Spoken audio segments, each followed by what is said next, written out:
Every summoned student received a legendary combat power. Cornelius, my bully from the old world, awakened Dragon King, and a black war dragon stepped out of his circle large enough to make the palace windows shake. Before the priests even finished explaining his power, my girlfriend of 3 years ran across the hall, wrapped both arms around him, and congratulated him like he had just become the hero she always wanted. The old me would have broken down. The old me would have wondered what I had done wrong. But when my turn came, one word appeared above my circle: repair. Priests explained that it could restore damaged tools and equipment. The entire court burst out laughing. King Godfrey leaned forward on his throne and smiled. "Wonderful," he said. "The kingdom gained 40 legendary heroes and 1 professional tool polisher. They all failed to notice the second message only I could see. Repair consumes mana to restore a target toward the strongest stable condition recorded in its true pattern." They heard, "Fix broken tools." I heard ruined relics, failed potions, cracked beast cores, lost spellbooks, and every powerful object this kingdom had thrown away. Cornelius smirked at me from across the hall. "I took your girl," he said. "Looks like I'm better than you in this world too." So I walked over and punched him in the stomach. The sound was smaller than the dragon's arrival, but the room reacted harder. Cornelius folded around my fist. Ashley screamed his name. The black dragon lowered its head, and red light gathered behind its teeth. 3 armored guards reached me before it could breathe. They caught my arms and forced them behind my back. I did not resist. I was angry, not suicidal. King Godfrey rose halfway from his throne. "Banish him," he said. Then he stopped. His eyes moved past me toward a covered map behind the priests. I had noticed it only because one corner had come loose. Beneath the cloth were black marks spreading down from the north. A gray-haired minister leaned close to the king. I would later learn his name was Chancellor Lars. Godfrey's fingers tightened on the throne. 7 days, he muttered. Even a repairer may still have some use. He sat back down. "You will not attend the feast," he announced. "You will remain in the lower guest quarters until I decide what to do with you." Cornelius straightened slowly. He rubbed his stomach and forced a grin back onto his face. "Even the king sides with me." Ashley moved beside him again. She did not ask whether I was all right. She did not tell the guards to loosen their grip. She looked around first, checked who was watching, then placed one hand on Cornelius's arm like she wanted the room to understand where she belonged. That was the part that hurt. Not because it surprised me, because it did not. Back in our classroom, Ashley had always held my hand when Cornelius was absent.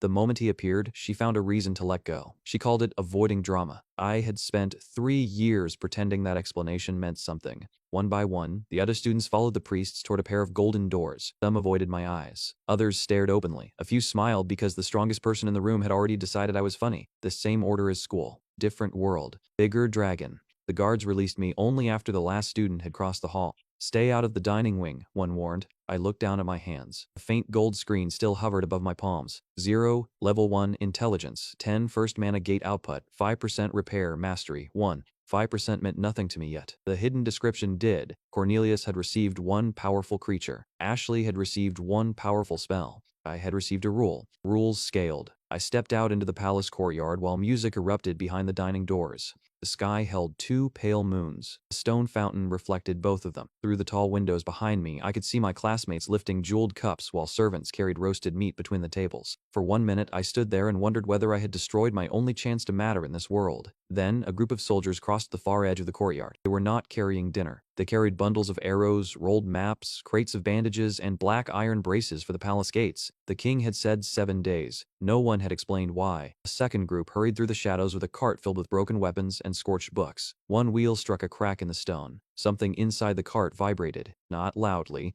just enough that I felt it through the soles of my school shoes. Purple rainbow light leaked between 2 pieces of torn cloth. The cart disappeared through a narrow stone doorway beneath the eastern colonnade. The feast music swelled behind me. I followed the light. The doorway did not lead to a trash room. It led to a memorial. The air inside was colder than the courtyard. Narrow shelves climbed along both walls, each marked with a small metal plaque. Broken staffs rested beside burned journals. Cracked helmets sat beneath folded uniforms. A child-sized wand lay inside a glass case with a name etched under it. Every object had belonged to someone who had not come back. The cart waited near the entrance while 2 servants unloaded fresh remains from another failed expedition. Neither noticed me slip behind a stone pillar. "Another northern patrol," one whispered. "Keep your voice down. The feast is still going." They left quickly. I waited until their footsteps vanished, then moved deeper into the room. The purple rainbow glow pulsed again. It came from the last shelf. A thick black grimoire sat beneath a plaque whose name had been scratched away. Its cover was wrapped in 6 black chains. Silver constellations had faded almost completely from the leather. In the center, 1 rainbow gemstone flickered like a heartbeat running out of time. The hidden screen appeared as soon as I reached for it. Target I imprisoned. Archive Grimoire current state. 11% functional foreign control. Pattern detected partial prime restoration available. I had no idea what a foreign control pattern was. I touched the cover anyway. Gold-white light exploded from my palm. The first chain cracked. Then the second. Mana drained out of me so quickly my knees hit the stone. The remaining chains split one after another. Faded silver stars returned across the cover. Torn page edges pulled together with thin lines of gold. The rainbow stone in the center brightened until the entire shelf glowed. A new message struck my vision. Elivel 1 mana 2 repair. Mastery 1 mana 3. The book opened by itself. A soft mass of rainbow light rose from the pages. It looked like a floating slime made from liquid aurora. Purple, blue, green, gold, and pink moved inside it. Two enormous eyes appeared on its surface. Then eyebrows. Then a mouth. The spirit looked at me. I looked at it. It grew two tiny hands and checked its own body. I can speak. Its voice sounded older than the room. The rainbow shape turned toward the broken chains. Its eyes narrowed. I can finally speak clearly. You're welcome, I said, mostly because I did not know what else to say. The spirit formed two pointed ears and looked offended. You do not know who I am. I know you were chained to a shelf. That is not an identity. It was enough information to help. The ears lowered slightly. The spirit sank back toward the open book, then reshaped one hand into a formal gesture. My name is Morrow. I was the first archivist of this kingdom before its current rulers learned to write their own names. That sounds useful. It was intended to sound impressive. I'm impressed by useful things. Morrow stared at me for a long second. Then the pages beneath him began turning. Ink spread across the first sheet. Black lines became mountains. White paint became snow. A road appeared between them, and something dark moved down it. The drawing did not stay still. Thousands of figures marched across the page. Armored beasts pulled siege engines. Flying shapes moved above clouds of black smoke. Red points burned where their eyes should have been. The image rose slightly above the paper until it looked like a miniature world floating between us. A large enemy army is coming from the north, Morrow said. No complicated name, no ancient title, just the truth. The page turned. A different scene appeared. Men and women stood on the capital walls wearing clothing from another world. Some carried glowing swords. One controlled a giant bird. Another threw blue fire from both hands. Summoned students, not us. An earlier group. They fought brilliantly for the first few minutes. Then the dark army reached the wall. The pictures moved faster. Barriers shattered. Beasts climbed over broken stone. The summoned students retreated toward a gate that never opened. The final image froze on one girl pounding both fists against the locked doors while red symbols burned across her arms. The page turned again. Another generation appeared. Different clothes, different powers, same wall, same locked gate, same ending. This happens every few years whenever the kingdom's defenses begin failing, Morrow said. The crown summons outsiders. It calls them heroes. It sends them north. The army slows for a time.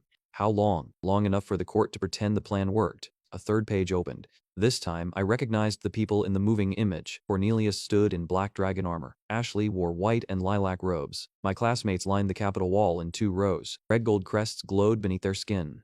The northern army covered the horizon. Behind them, beneath the palace, King Godfrey entered a stone tunnel with nobles, chests of records, and selected families. The tunnel gate closed. My classmates remained above it. This is the strongest future currently recorded, Morrow said. The king knows they'll lose.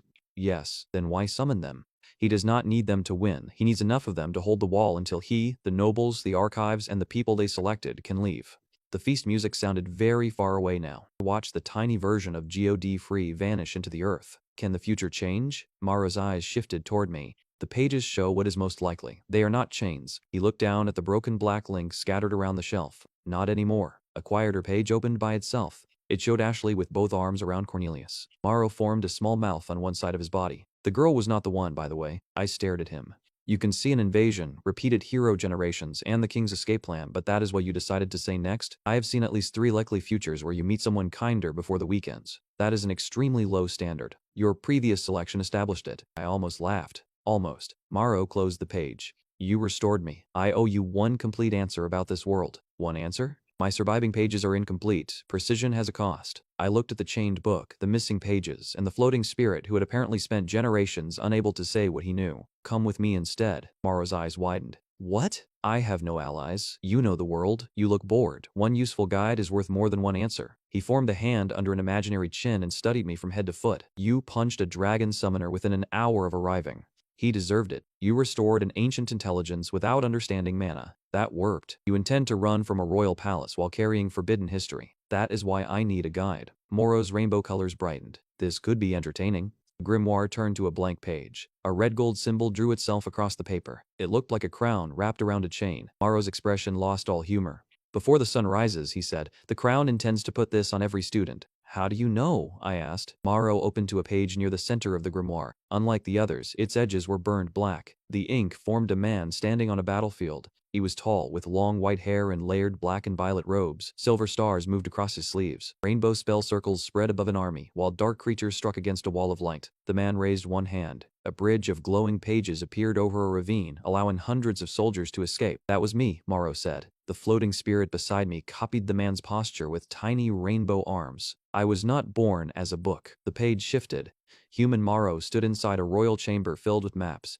He placed reports before an older king. Maps showed outer towns marked in black and one escape route marked in gold. Morrow's recorded voice spoke through the page. You are abandoning half the kingdom. The old king did not look ashamed. I am preserving what can be preserved. You are sending summoned children to a wall you know will fail. I am purchasing time. Human Morrow gathered the reports and turned toward the chamber doors. Royal mages blocked him. A red gold crest burned into his chest. He tried to shout. His mouth moved, but different words came out. The crown acts for the survival of all. His face twisted in horror. He tried again. The sacrifice is voluntary. Chains of light wrapped around his limbs. The crest forced his knees to the floor. The old king approached. You saw too much. Morrow's spirit was pulled from his body in a storm of rainbow fragments. The fragments were driven into the grimoire. Pages were torn free and carried in different directions. Black chains wrapped around the cover. The final image showed the book placed on the same shelf where I had found it.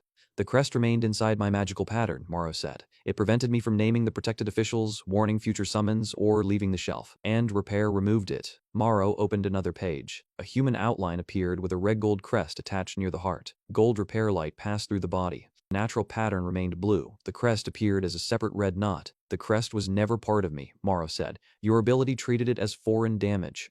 A message appeared in front of me.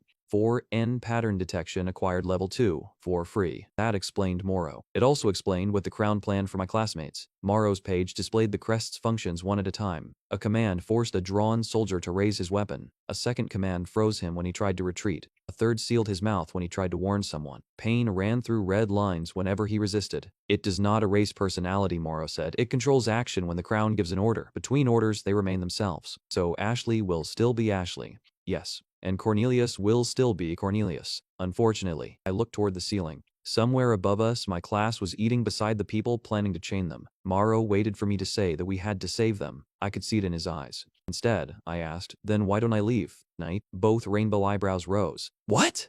The gates close at sunrise. They are all at dinner. I am not crested. Why would I stay? Morrow slowly formed a mouth. Summoned heroes generally react to apocalyptic information with declarations of responsibility. I'm not a hero. You punched a dragon summoner. That was personal. Morrow opened his mouth, closed it, then waited. So I told him, not everything, just enough.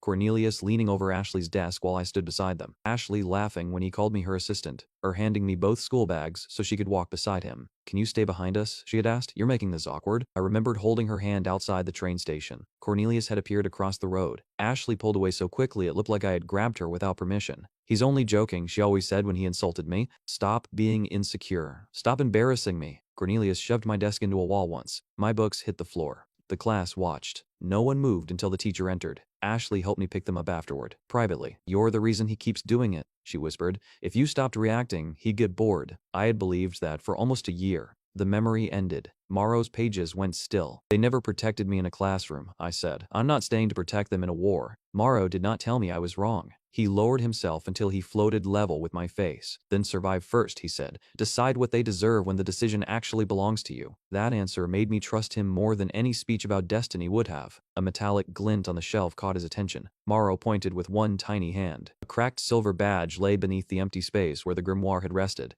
It was shaped like an open book inside a circle. My archive assistant carried that, he said. He did not return from the final expedition. The shelf plaque marked the possessions abandoned. I picked up the badge and activated repair. The crack sealed. Tarnish lifted. The old symbol returned, but the center remained dark. Target, first archive. Envoy badge, physical. Restoration complete, magical authority. Unavailable. It was still valuable silver. More importantly, it was something I could trade. A bell rang somewhere in the palace. Morrow's eyes snapped toward the door. My prison seal has informed someone that I am awake. Boots struck stone in the corridor outside. I shoved the grimoire into my navy school bag. Morrow's spirit compressed into the pages with visible offense. This vessel is crowded. It is a school bag. I once occupied an archive tower. You can complain after we survive. He directed me toward a narrow servant door behind the shelves. The hidden passage smelled of dust and wet stone. We ran through darkness while guards entered the memorial room behind us. Search every shelf, a man shouted. The passage opened beneath the outer wall. A rusted grate blocked the exit. I placed both hands on it. Gold light ran through the hinges. The broken release mechanism returned to working condition. The grate opened with one soft click. I crawled through, pulled it shut, and ran. The palace disappeared behind the trees. Marl opened one page inside the bag. White letters formed over a drawing of the northern sky. 7 days until the Northern Army. I ran until my legs stopped feeling like mine. The palace lights shrank behind us. My classroom shoes filled with dirt. Every breath scraped my throat.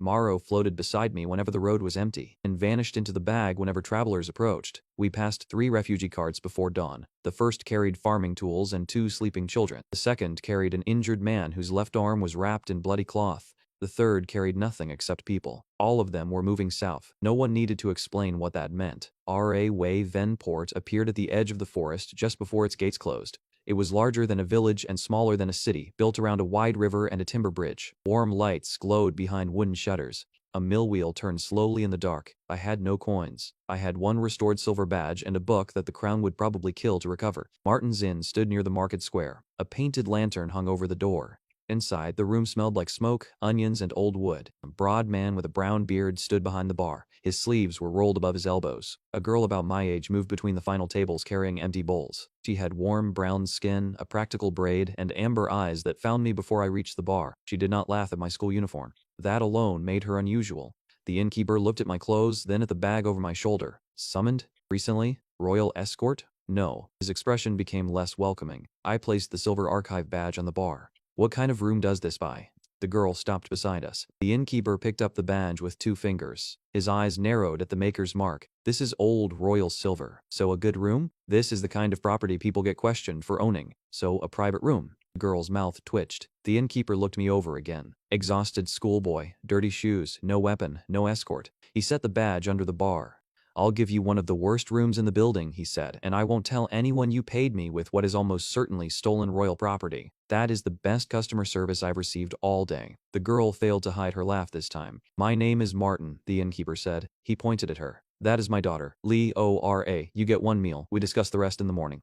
Leora brought me a bowl of thin stew, a cup of water, and 1 hard bread roll. Sorry, she said. The Northern Road has been sending more people every day. Fresh flour is expensive. She apologized for the bad food. Ashley would have made sure I knew the inconvenience was my fault. Leora moved to another table. I picked up the bread. It was hard enough to hurt someone.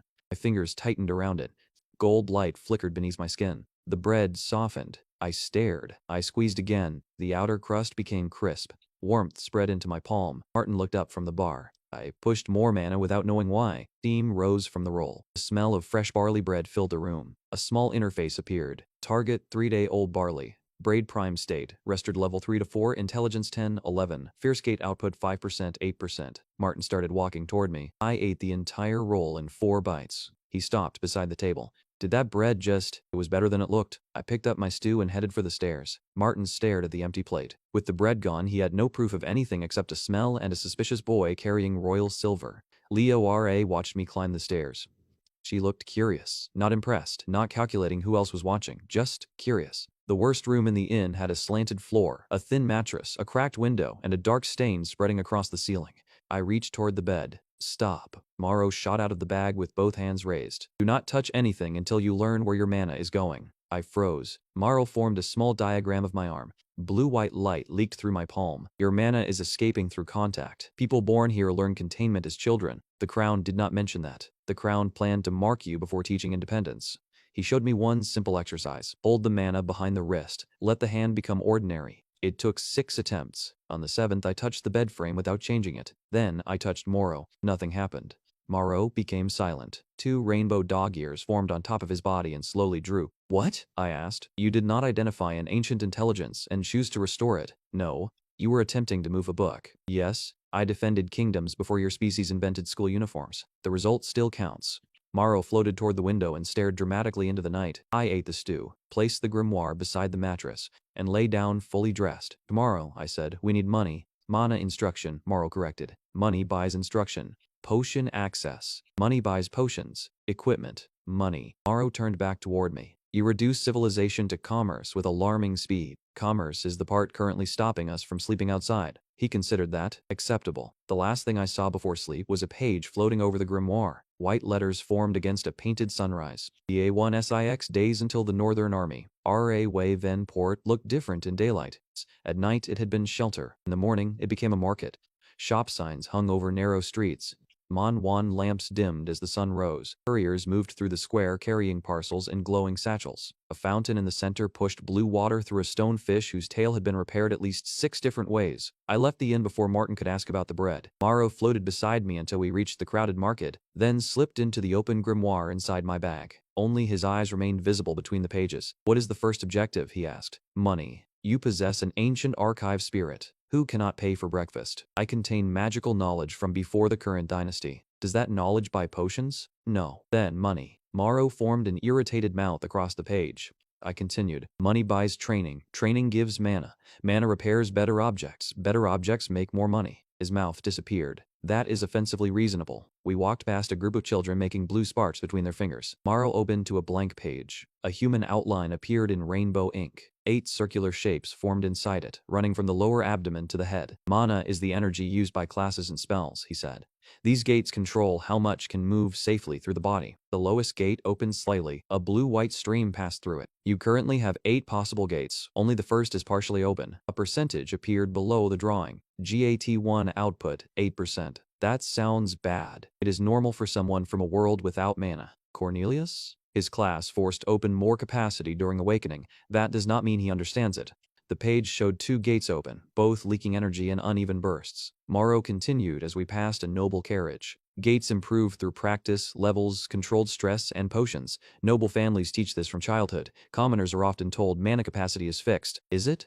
No. Why lie? The carriage rolled past. A boy my age sat inside wearing a jeweled coat. A private mage walked beside him. Because a population that believes power is inherited is easier to organize beneath inherited power. That sounded exactly like something a noble system would invent. What do the potions do?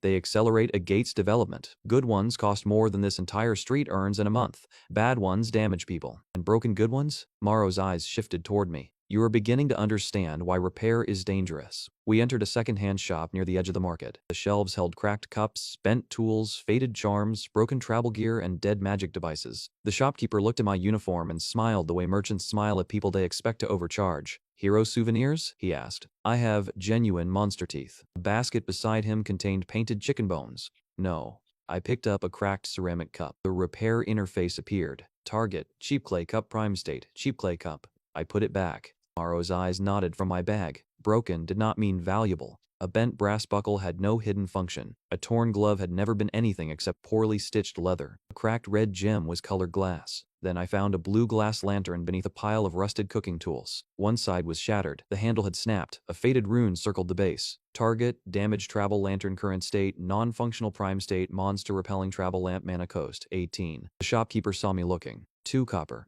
Does it work? If it worked, it would cost more than 2 copper. At least he was honest. Martin had left 3 copper pieces beside my breakfast bowl. Either he considered them change from the silver badge, or he wanted me away from the inn long enough to think. I spent 2. The shopkeeper wrapped the broken lantern in old cloth. Pleasure doing business with a hero. I'm not a hero. That explains the purchase. I carried it into an empty alley. Closed flow kept the mana behind my wrist. I placed both hands around the lantern and deliberately opened the path. Gold white lines scanned the glass. The broken side appeared twice, once as it was and once as a transparent image of the complete form. I fed mana into the cracks. Glass pulled itself together. The handle straightened. Dust rose from the base. Blue light filled the old rune, revealing a maker's seal shaped like a winged road. The repair stopped before my mana emptied completely. Prime state, restored level 4 my 5. Repair mastery 5-7. The lantern lit without flame. Morrow emerged and circled it. This was issued to couriers traveling through low-level monster territory. Its light irritates creatures that hunt by mana scent. So, it is useful. It is also worth far more than 2 copper. We took it to an adventurer supply shop on the other side of the square. The merchant there was less friendly and more competent. She inspected the glass, the rune, and the maker's seal. Where did you get this? A place where people confuse broken with worthless. We placed the lantern beside a cage containing a rat-sized creature with 6 legs. The animal hissed and backed into the far corner. The merchant's expression changed. She tested the seal again. Then she offered 12 silver coins. I had spent 2 copper. I accepted before my face could reveal how much that meant. The shopkeeper from the junk store had thought he sold me garbage. This merchant thought she bought an antique at a discount. Both were probably right from where they stood. Outside, Morrow said, "You could have negotiated for 15.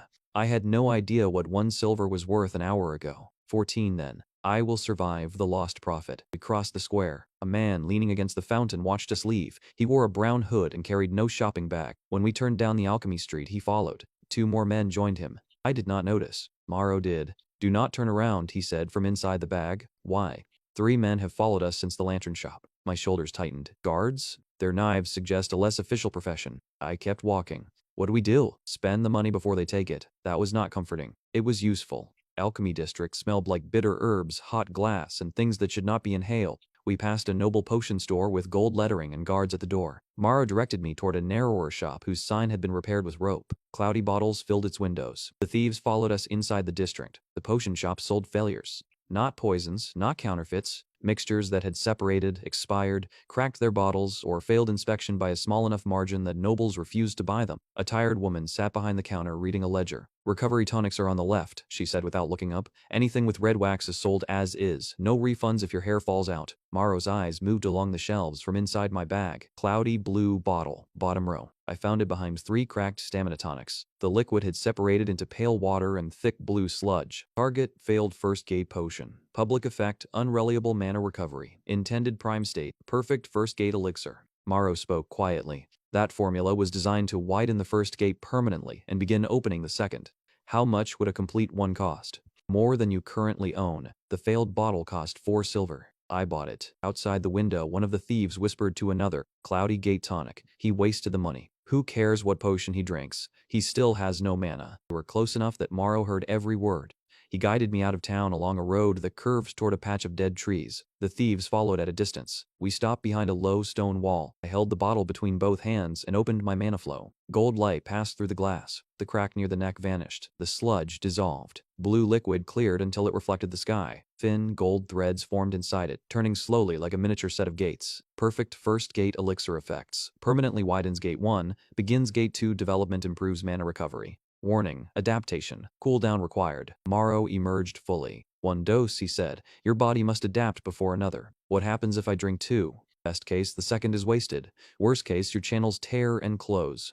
I removed the stopper. The potion tasted like cold metal and lightning. Pain hit before I swallowed. Blue gold light ran from my stomach through my chest. Something inside me opened. Mana rushed into spaces I had never been able to feel. The world sharpened. I heard leaves moving 3 trees away. I remembered the exact maker's mark on the lantern. I could replay Morrow's gate diagram in my head without effort. A circular image flashed behind my eyes. Level 5 Kamasics, I Intelligence 1128 Gate 1 output, 100% Gate 2 output, 20%. The thieves stopped behind the tree line. "He has mana now," one whispered. "Potion boost. It will pass." Morrow studied me. "How do you feel?" "Like the world has fewer gaps. Your intelligence increased. Mana through the mind improves memory, calculation, and spell construction. Does it make me smarter? It makes your mind faster. Wisdom remains your responsibility."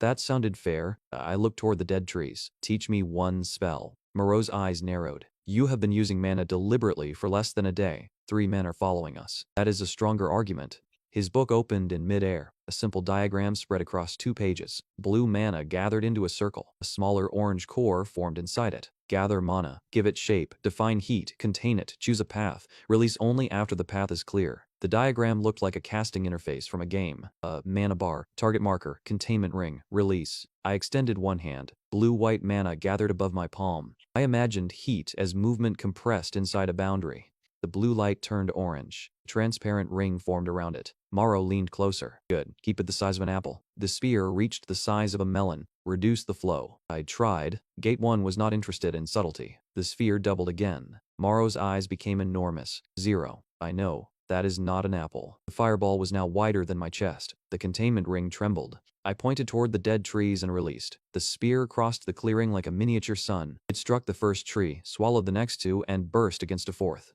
Dry trunks shattered.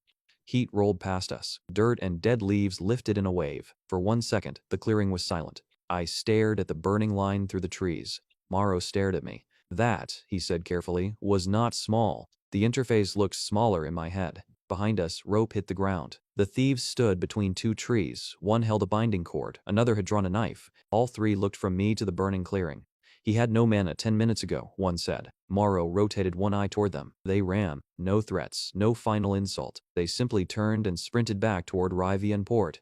I laughed once. Then my legs stopped working.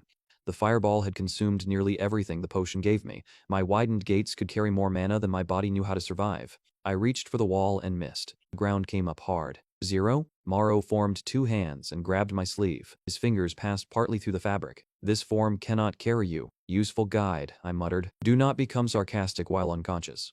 The sky blurred. I heard footsteps on the road. Morrow expanded his mouth and shouted aloud for the first time since we left the palace. Assistance. The idiot has exceeded his mana tolerance.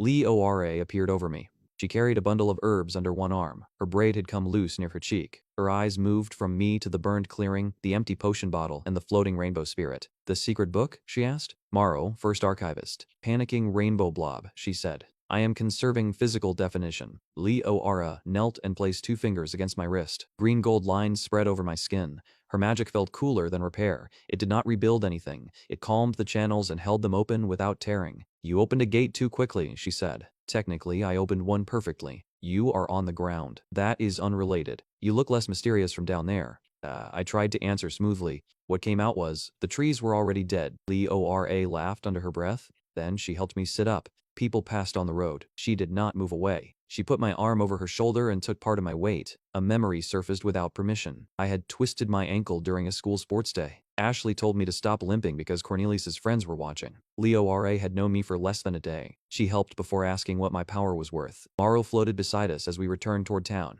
The pages did say someone kinder, he whispered privately. For once, I did not argue. By the time we reached Martin's Inn, I could walk without leaning entirely on Leora. That did not make the entrance less humiliating. Martin saw his daughter supporting a strange summoned boy while a rainbow spirit floated beside them. His face passed through three concerns in order. Are you hurt? He asked Leora. No. Did he burn anything? Only dead trees. Did anyone see? 3 thieves. Martin closed his eyes. I should have reported the badge. Morrow floated higher and formed a formal face. I am Morrow, first archivist, master of forgotten systems, reader of probable futures, and former defender of. Martin pointed one thick finger at him. No fire magic inside. Morrow's mouth disappeared. Leora leaned over the table and studied him without reaching for the book. Can you really see the future? Probable futures, Morrow corrected. He opened one page. A small painted image showed Martin discovering the burned clearing, marching back to the inn, and throwing me into the river. The picture blurred, changed, and instead showed Martin placing another cup of water in front of me while complaining. Choices move the page, Morrow said. Some people are more predictable than others. Martin looked from the book to me. You brought a future-reading royal fugitive into my inn. He was already a fugitive when I found him. That does not improve the sentence. Leora laughed again. Morrow's colors warmed, pleased that someone besides me treated his existence as more interesting than profitable. Leora brought me water and made me sit near the back wall. The green gold light of her stabilization spell faded slowly from my arm. More mana does not mean a stronger body, she said. You widened the channel. You did not strengthen everything around it. Morrow opened his pages. A diagram showed my first gate blazing at full output while the second remained partly open. GAT1, 100%, GAT2, 20%. The elixir restored the first gate to maximum safe output, Morrow said. The result is exceptional. Leora looked at the page. Most academy students spend years reaching that. Nobles drink proper potions, I said. Commoners drink tea and get told to work harder. Her tone made it clear she had heard the same lie Morrow described. I had money left from the lantern sale, but not enough to waste. I needed recent maps, local monster information, and a way to earn more. Leora offered to guide me through the market. I know who buys honestly, she said. Mostly. I know which dungeons are open. I know who sells actual supplies and who paints chicken bones. What do you want? A percentage. Morrow formed suspicious eyebrows. How much? 10% of sales I arrange. No percentage on things you keep, and you warned me before using stolen royal property. The badge was abandoned. Martin is going to repeat that at his trial.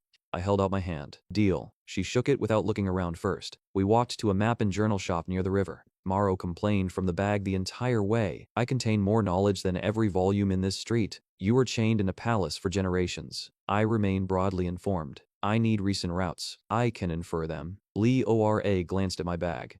Is he jealous of books? I am jealous of poor information receiving shelf space. The shop was narrow and filled with rolled maps. Leora helped me choose a damaged dungeon chart, a recent adventurer journal, and a blank notebook. 2 customers moved away when they recognized my school uniform. One whispered that Summons never paid for maps because the crown supplied everything. Leora heard and placed my silver on the counter before I could answer. He pays, she said, and he reads. The shopkeeper looked surprised by both facts. Morrow formed offended eyes above the bag. I also read. You are the book, Leora whispered, a distinction without respect. The map showed a beginner dungeon beneath R.A. Waven Port. Half the lower tunnels had faded away. I repaired it behind a shelf. Gold lines moved across the parchment. Old green marks returned, revealing a side route that did not connect to the modern entrance. LE Vel 627I Intelligence 28730. The journal contained a notice copied from the guild board. Royal summoned heroes would arrive in Ravenport the following afternoon. Their first controlled dungeon exercise would take place in that same ruin. Leora, I read over my shoulder. You are not planning to talk to them, are you? I want to see how the crests work. That sounds like talking to them with extra steps. I also want to see how strong they are. Morrow's eyes appeared above the bag, and perhaps determine whether they remain worthy of your indifference. They had 3 years. I rolled the map. I am gathering information, nothing more. Outside, workers nailed a royal notice to the market board. The summon heroes of the crown will enter Ravenport tomorrow. The crowd began talking immediately. Morrow closed his eyes. The chains are coming to us. While I recovered in Ravenport, Crown marked the rest of my class. King Godfrey gathered them inside a smaller circular chamber the morning after the feast. The crest is a sacred custom, he told them. It recognizes you as heroes of this kingdom. It protects you from enemy curses, carries battlefield messages, and grants access to royal equipment. Cornelius volunteered first. A priest pressed a metal seal beneath his left collarbone. Red gold light burned into his skin. Ashley watched him survive without complaint and stepped forward next. Elliot, a quiet classmate who had never bullied me but had never defended me either, raised one hand. Is it optional? Chancellor Lars smiled without warmth. All recognized heroes carry it. That was not an answer. The crest was applied anyway. Red gold light traveled through Elliot's veins. For one moment he could feel the new pattern searching for every mana channel in his body. It settled around his heart, throat, wrists, and legs like 4 invisible hands. Ashley pressed one palm over her own mark. She asked the priest why it felt tight when she thought about leaving the room. Your body is adjusting to the kingdom, he said. Cornelius rolled his shoulder and smiled. If the mark makes commands faster, it is an advantage. Dravenox lowered his head and sniffed the glowing crest. The dragon's lips pulled back from its teeth. The scene moved quickly after that. Red gold light, a flinch, another marked student. 40 foreign children turned into 40 royal assets. When the final crest settled, Godfrey stood before them. Raise your right hands. Every hand rose at once. A few students laughed nervously. Elliot tried to lower his arm. His muscles locked. The crest brightened. His hand remained in the air until the king nodded. Synchronization, the priest explained. A royal instructor projected diagrams of their mana gates. Most students had one gate open between 10 and 25%. A few had forced open part of a second. Cornelius had 2 unstable streams, both leaking power around the edges. Opening a gate is only the beginning, the instructor said. Your output is still weak. You will train harder. Cornelius stared at the 2 glowing circles in his diagram and heard only that he had more than everyone else. After the class left, Lars turned to the king. Will they be ready? Godfrey looked toward the northern windows. They do not need mastery, he said. They need to obey for 7 days. Royal wagons carried the class toward Ravenport before noon. Ravenport treated their arrival like a festival. Banners appeared across the square. Children climbed onto barrels. Merchants opened their best shutters. The same commoners who distrusted individual summons still wanted to see 40 legendary classes in matching royal cloaks. Leora and I stood near the edge of the market. Morrow watched through a narrow gap in my bag. The royal wagons rolled through the gate. The crowd cheered when the black dragon appeared. Several shopkeepers bowed. A child held up a wooden sword and shouted Cornelius's class title. For one ugly second, the scene looked like proof that Cornelius had always been right. In both worlds, people moved toward the loudest power before learning what it cost. Then I noticed the students' hands. Several were clenched hard enough to whiten their knuckles. One girl's smile disappeared whenever the royal instructor looked away. Elliot kept glancing toward the gate as though measuring the distance. My classmates stepped down in 2 perfect lines. From a distance, they looked transformed. Polished armor, new staffs, white cloaks marked with the crown. Cornelius walked at the front with his black dragon behind him. Up close, something was wrong. They turned at the same moment, stopped at the same moment. Their eyes tracked the royal instructor before they tracked the crowd. I saw Elliot near the middle. He had been one of the few students who sometimes looked uncomfortable when Cornelius mocked me. He never helped. Still, I raised one hand. Elliot. His eyes found me. Recognition hit his face. His lips parted. The crest on his wrist glowed. His expression emptied. He turned forward without answering. I waved to another classmate. The same thing happened. Morrow opened one page inside the bag. A drawn mouth appeared, wrapped in red gold wire. "They hear you," he said privately. "The command is stopping the response." Cornelius noticed me next. His grin returned easily. No command was required for that. "Well," he said, crossing the square, "the deserter survived one night." Ashley walked beside him in white and lilac robes. She looked healthier, better equipped, and more tired around the eyes. Cornelius looked at my school uniform, repaired boots, and simple bag. "Did you run away to become a merchant? Did you get 2 gates and forget how to use either?" His smile tightened. Ashley said my name, not flatly, not yet. "Zero, you should come back," the king said. "Did you choose that mark?" The crest at the base of her throat lit. Her shoulders stiffened. "The crest is an honor," she said in a voice that did not sound like hers. "King Godfrey protected us." Her eyes remained fixed on me. Afraid, Cornelius put an arm around her waist. The crest did not make her accept that. She still did not move away. That mattered. "Then enjoy the honor," I said. I turned before the conversation could become the same argument we had repeated for 3 years. Leora followed me. "You were right," she said quietly. "They looked awake until they tried to answer. I did not say they were innocent. I did not say they were. That was one reason I liked talking to her. She did not force every truth into one side." The royal instructor announced that the class would enter the beginner dungeon at sunrise. The class was then marched through equipment shops. Merchants offered them polished weapons for free and quietly added the cost to royal accounts. The students were praised without being asked what they wanted. Cornelius accepted a black-red sword that matched his armor. Ashley received the healer's staff taller than she was. Elliot chose nothing. Until a crest command made his hand close around a royal blade. I watched from across the square. The crown was not only controlling movement, it was building identities around the commands, one gift at a time. That night, we spread the repaired map across a table in Martin's back room. The modern route ran directly through the center. The old green path moved beneath it and reached several observation ledges. Morrow could hide our mana for short periods. Leor could repair the faded local runes enough to open the passage. "You still intend only to watch?" she asked. "Yes." Morrow formed a doubtful face. "Your definitions become flexible under pressure. I am not saving them." I marked the observation route with a piece of charcoal. "I want to know what the crown is building." Outside, the second day ended beneath a darkening northern sky. Morrow's page displayed the countdown. Day A-2, complete 4 days until the Northern Army. We entered the dungeon before sunrise. The royal class used the main stairs. Leora and I took the forgotten route beneath them. Old green runes glowed under her fingers as she opened a stone panel behind the ruined bathhouse. The passage beyond was narrow, damp, and almost completely dark. Blue crystals inside the walls gave off enough light to see our feet. Morrow kept our mana close to the body. His pages floated open inside my bag, showing a map of the main route above us. The first observation ledge overlooked a chamber filled with knee-high green slimes. The royal instructor raised a glowing diagram. "One open gate does not mean one full gate," he said. "Your class may force the door open. Training determines how much power passes through it." Numbers appeared over my classmates. Most used 10 to 25% of one gate. Cornelius had 2 open gates, but both pulsed unevenly. Morrow placed my status beside theirs. GAT 1, 100%, GAT 2, 20%. I had fewer gates than some of them. I could push far more mana through the first. The difference became obvious the moment the fight started. A fire class student threw a flame spear at the closest slime. It was sharp, fast, and too weak. The spear punched through without destroying the black core inside. Acid splashed across another student's boots. Ashley reached him first. Lilac gold light closed the burns and stopped the acid from spreading. 3 slimes bounced toward the right flank. 2 mages targeted the same one. A sword class student charged the second and left the third completely open. Cornelius pointed forward.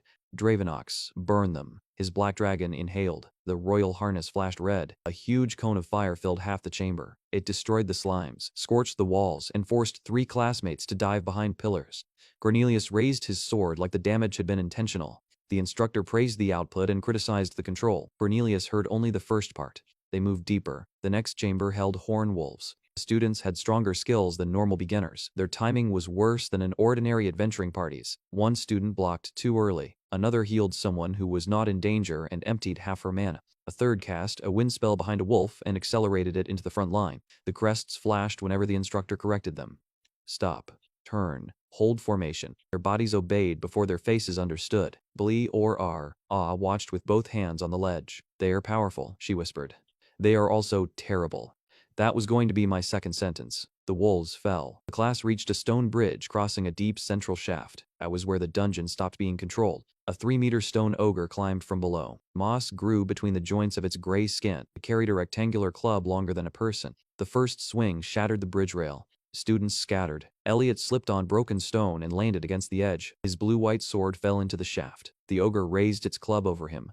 The instructor shouted for the main formation to continue toward the marked platform. Do not break route. Elliot tried to crawl away. His crest burned. His body froze in the exact place the instructor had ordered him to hold. I did not owe Elliot anything. He had watched Cornelius make me a joke for years. But watching someone die because a mark refused to let him move was different from walking away from someone who had chosen not to help me. Morrow's page turned. A simple earth diagram appeared. Compress loose stone, he said. Give it one direction. I extended my hand through the gap in the hidden passage. Pebbles lifted from the floor. Brown gold rings pulled them together into a smooth gray sphere. S2, shot acquired. I aimed at the ogre's knee. Lee ORA pressed one green rune against the wall.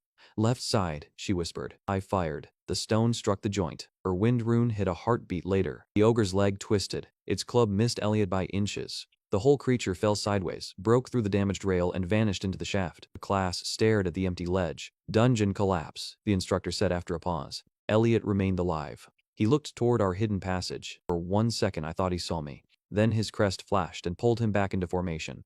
The class moved on. We used the lower route to reach a trapped adventurer before them. A fallen slab pinned the man's leg. He shouted when he heard the royal group above. Ashley turned toward the sound, her hand filled with healing light. Remain en route, the instructor ordered. The crest at her throat tightened. Her arms stopped in midair. The expression on her face changed from concern to pain, then to blank obedience. Cornelius glanced toward the trapped voice. He is not our objective. His crest did not flash. That choice belonged to him. Lee ORA and I repaired the old side lever beneath the slab. The mechanism lifted just enough for the adventurer to pull free. We guided him toward the exit and returned before the class reached the final chamber. I had seen enough. Some of them were prisoners. Some were still exactly who they had always been. The hidden path merged with the main corridor near the exit. A monster attack had cracked the wall between them, creating a narrow opening. Cornelius fell behind while the instructor gathered the class. I made a decision before Morrow could question it. I stepped through the break. Cornelius turned, hand reaching for his sword. I placed my palm on his shoulder. The repair interface opened instantly. Target Cornelius foreign control pattern detected, restored to pre-installation state. The crest was not him. It was something added. I sent mana through my hand. Gold light passed beneath his armor. A red gold symbol cracked under the cloth. Cornelius gasped as if someone removed a wire from his spine. His eyes cleared. The instructor shouted his name from the next corridor. Cornelius looked at me, confused and suddenly afraid. I kept my voice low. You're free. Pretend you're not. Save the others. Morrow opened one eye over my shoulder. Move. Cornelius straightened before the instructor turned the corner. His face went blank. He stepped back into formation. The instructor never noticed the missing crest. The status window flashed. Level 7, 10. Intelligence 34 Teta4. Repair Mastery 77 Twum. 12 Crest Cleans. Discovered. I slipped back through the broken wall. Leo R.A. stared at me. You freed him. I gave him a chance. Do you trust him? No. Good. We followed the old route away from the royal party. Near the final turn, my foot landed on a loose stone. It rolled. I went down hard enough that Leo R.A. snickered before offering me a hand. You defeated a stone ogre from hiding and lost to a pebble. Different level ranges. My palm pressed against the floor. Something growled beneath it. Not a monster in the tunnel. Something deeper. The stone vibrated like a sleeping chest taking one breath. A system message spread across my vision. Anson, dragon pattern detected, awakening response confirmed. Morrow's pages began flipping by themselves. A gold symbol shaped like a road inside a pair of wings appeared. His rainbow colors stopped moving. I have not seen one of these, he said, in more than 200 years. Something large shifted below us. The growl came again. Dust jumped from the floor. Morrow opened to a page showing a square earth rune. Do not dig with your hands, he said. I was not planning to. You attempted to move an ancient grimoire without analysis. That worked. Lee ORA placed 3 green rune cards around the vibrating section of floor. The chamber below is hollow, she said. Lift the loose stone. Do not break the support line. I copied Morrow's diagram. Brown gold light formed beneath my palm. ERTLIF left. Acquired. The floor rose in one controlled slab. Soil and broken rock rolled aside. Beneath it waited a hidden circular chamber. At the center stood an egg larger than my torso. Its shell had turned almost entirely to stone. Gold lines crossed it like old roads viewed from above. One side was cracked. Warm air moved through the opening. The egg was breathing. Morrow descended until he hovered inches above it. A heart scale, he whispered. What does that mean? A dragon bred to protect towns, carry mana between defense towers, and grow stronger around people it considered home. The species name meant nothing to me. The explanation did. They are extinct? Leora asked. They were. The repair interface opened when I touched the shell. Target, petrified heart scale EG. Living pattern survives. Continuation request. Detected full restoration unavailable. Smallest stable form available. This was not a dead core. Something inside still wanted to continue. I accepted.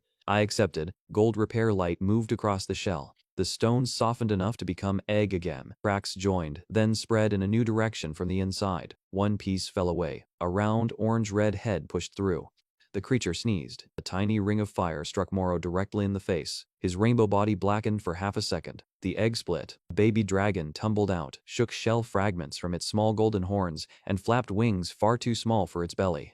It rose anyway. It flew in 3 wild circles around my head, landed on my shoulder and bit my sleeve. Blee-ora laughed. Morrow cleaned soot from his face with 2 tiny hands. The final surviving member of an ancient guardian bloodline, he said, and it has chosen fabric. The dragon saw the grimoire page. Before he attacked it, Bohro pressed his nose against my cheek. Heat moved through the new companion link. There were no words, only hunger, relief, and complete certainty that I was the first safe thing he had ever touched. The sensation caught me unprepared. A creature that had spent 200 years unfinished trusted me within seconds of waking. Morrow noticed my expression. Hearth scales imprint on places and people who complete their first shelter, he said more gently. Do not mistake that for ownership. He may choose differently as he grows. Good. Bohro licked my ear, and then attacked the page. It lunged. Morrow formed 4 hands, and held its mouth shut. No. The dragon's large green eyes looked offended. A status display appeared. Level 10 for REPA, M Mastery 12 for 18, Companion Pattern Established Hardscale Dragon, Level 1. What do we call him? Leo-RA asked. The dragon sat on my shoulder like a warm, round stone. Bohro. Why? He looks like a Bohro. Bohro bit my sleeve again. Accepted, Morrow said. We needed to hide him. Bohro refused to remain under Leo-RA's cloak. He crawled into my school bag, sat on Morrow's book, and made the entire bag move. This concealment is insulting, Morrow said. You are both in a school bag. I am aware. The royal class had already left the dungeon. We took the hidden passage back to Ravenport. At the main exit, a red tracking rune flashed once on the wall. It reacted to Bohro's pattern, then faded. Far away, someone connected to the crown would know that something ancient had awakened. Cornelius walked with the royal group while pretending his crest still controlled him. The instructor ordered everyone to halt. Cornelius stopped half a second after the others. No pain, no lock. He looked at Ashley's empty expression, then at Elliot's clenched jaw. For the first time, power did not make him feel safe. Back in my bag, Bohro found a sliver of mana crystal left from the dungeon wall. I repaired the fragment before he ate it. The tiny dragon swallowed. His body grew enough to split the cloth wrapped around him. Morrow sighed. We need resources. We need legal access to more dungeons, I said. Leo-RA pointed toward Ravenport's guild hall. And that requires a guild card. The guild hall was louder than the royal summoning hall and less impressed by appearances. Adventurers crowded long tables beneath a wall of mission notices. Weapons rested beside bowls of food. Stone testing pillars stood near the front desk. Leo-RA brought me to the registration clerk. Class? He asked. Repair. His pen slowed. Combat skills? Some. Level 12. He looked past me at a group preparing for a forest relay mission. Their lowest member was level 18. The testing pillar read my class, Mana Gates and Unknown Companion Bond. It did not understand Bohro. The dragon chose that moment to push his head out of the bag. The pillar flashed 3 times and displayed an error. Combat class. None registered offense. Insufficient companion rank. Unreadable. The clerk tapped the stone as if repetition might improve my future. It says you are support. It also says the dragon is unreadable. Unreadable is not high rank. Bohro yawned directly at him. The room laughed. What is that? Someone asked. Hungry, Morrow said privately. The clerk registered Bohro as an unidentified Drake and stamped me as support. The relay party still needed 1 member. I approached their table. The shield fighter looked at my uniform, the support stamp, and Bohro's round face. No, I have not asked yet. You were going to. I can repair equipment during the mission. We have spare equipment. I can fight. The archer looked at my guild record. You are level 12. I need the mission. The group began gathering their bags. Wait. Leo-RA covered her face before I even decided what to do. Morrow formed 2 hands and did the same. The shield fighter's sword rested across the table. The steel was worn. A blue rune near the guard had faded almost completely. Let me touch that. His hand moved to the hilt. No. If nothing happens, I leave. And if something happens, you take me. He looked around at his party. Curiosity defeated caution. He placed the sword on the table. The repair interface showed more damage than I expected. 2 enchantment layers had sealed themselves after years of neglect. Normal repair would take too much mana. A second option appeared. Prime Surge Force. Multiple repair stages. Cooldown, 7 days. I selected it. 7 gold rings formed around the blade. They collapsed one at a time. The first removed rust. The second restored the edge. The third reignited the blue rune. 2 more rings pulled hidden enchantments from inside the steel. The weapon lifted from the table by itself. Blue light ran from the guard to the point. The sword's old name returned above the blade. Ivergird blade. A second hidden rune opened along the fuller, allowing the weapon to release one ranged cut per minute. The warrior had carried it for 6 years without knowing the function existed. Every adventurer close enough to read the window stopped pretending not to listen. A status window appeared above it. Weapon level 8, 10 value increase, 3.1s. The guild hall went quiet around our table. The shield fighter picked up the sword and swung once. Blue force extended beyond the edge and split an empty stool. He looked at me. You can do that to every weapon? Once every 7 days. Morrow's hands remained over his face. Leora lowered hers slowly. You really needed the quest, she said. I said that. The party accepted me immediately. They also stopped calling me support like it meant weak. Bohro climbed onto the table and sniffed the upgraded sword. Another round of laughter moved through the room. An older beast handler near the wall did not laugh. He stared at Bohro's golden horns and the road-like lines beginning to form across his scales. When I passed him, he caught my sleeve. Do not let a royal collector inspect that creature. Why? He released me. Because I saw that body shape once, in a mural older than Ravenport. Outside, the 3 thieves from the Fireball story told a different group what they knew. A strange summon could turn junk into valuables. He carried a dragon no one recognized. He had shown one large spell and looked physically weak afterward. Professional beast traffickers decided to follow the relay mission and strike when the party was tired. The Royal Observer followed separately. Neither group knew about the other. We left Ravenport before evening. The relay party taught me something the giant fireball had not. Being stronger than someone's spell did not make me better in a fight. The shield fighter walked first.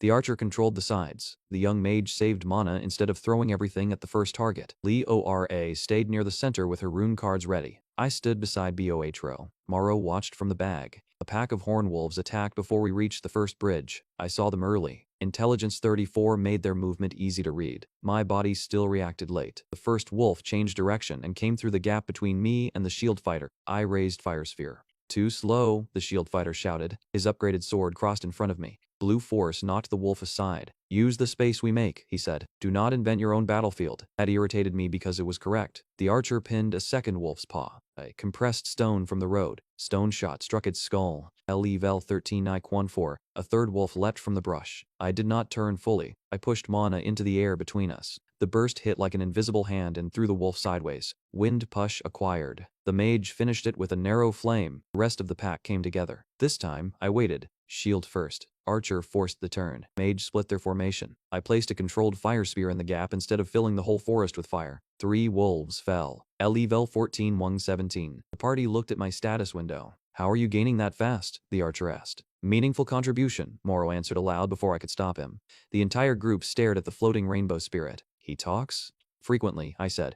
The relay ruins stood inside a ring of pine trees. Black beetles the size of dogs crawled across the broken stone. Blue electrical cracks ran through their shells. The closer we moved, the worse the party's equipment behaved. The shield strap tore. The mage's focus gem overheated. The archer's bow lost tension. I understood the mission then. The beetles distorted tools and enchantments. The party could kill them. They could not keep their gear working long enough to reach the relay core. I repaired the strap while the fighter held the shield with one arm. I restored the bow between volleys. I cooled and realigned the mage's focus. Every repair created another attack. The party began moving around me without being told. Shield in front, Leora on my left, Archer covering the high angle. They treated my position as something worth protecting. I had never experienced that before. We cleared the beetles and reached the central relay. Its circular stone frame had cracked into 3 sections. Lightning flickered between them. I placed both hands against the nearest piece. Gold repair lines linked the broken sections. The party supplied missing metal braces. Leora corrected the local rune sequence. I restored the connections. The relay stabilized. Level 17 18.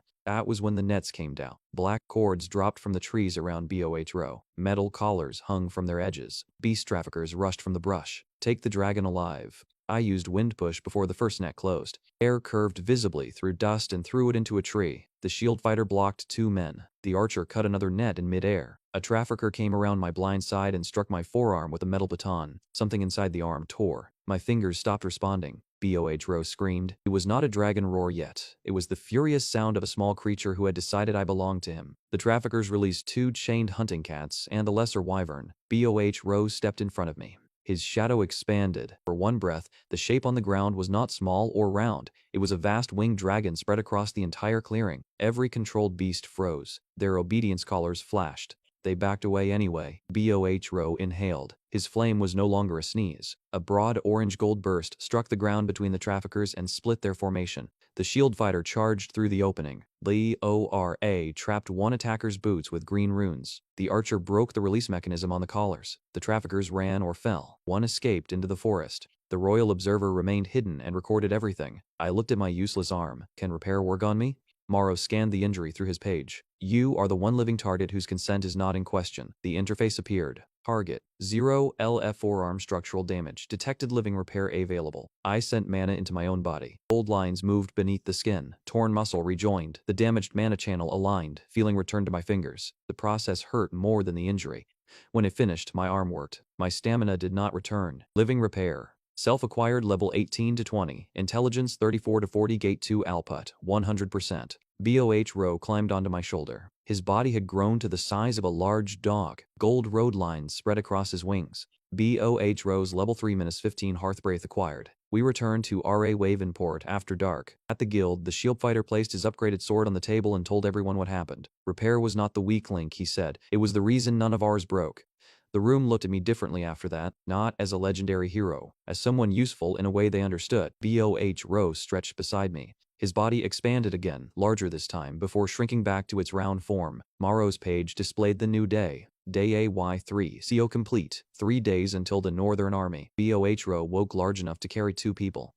He had not become permanently enormous. The growth lasted only while he held enough mana and excitement. The dog-sized dragon from the night before expanded in Martin's yard until his back stood above my shoulders. His wings opened across half the stable. Martin came outside with a bucket. He looked at Bohro, then at me, then at Leora, tightening a travel strap around the dragon's chest. This is a date, Martin said.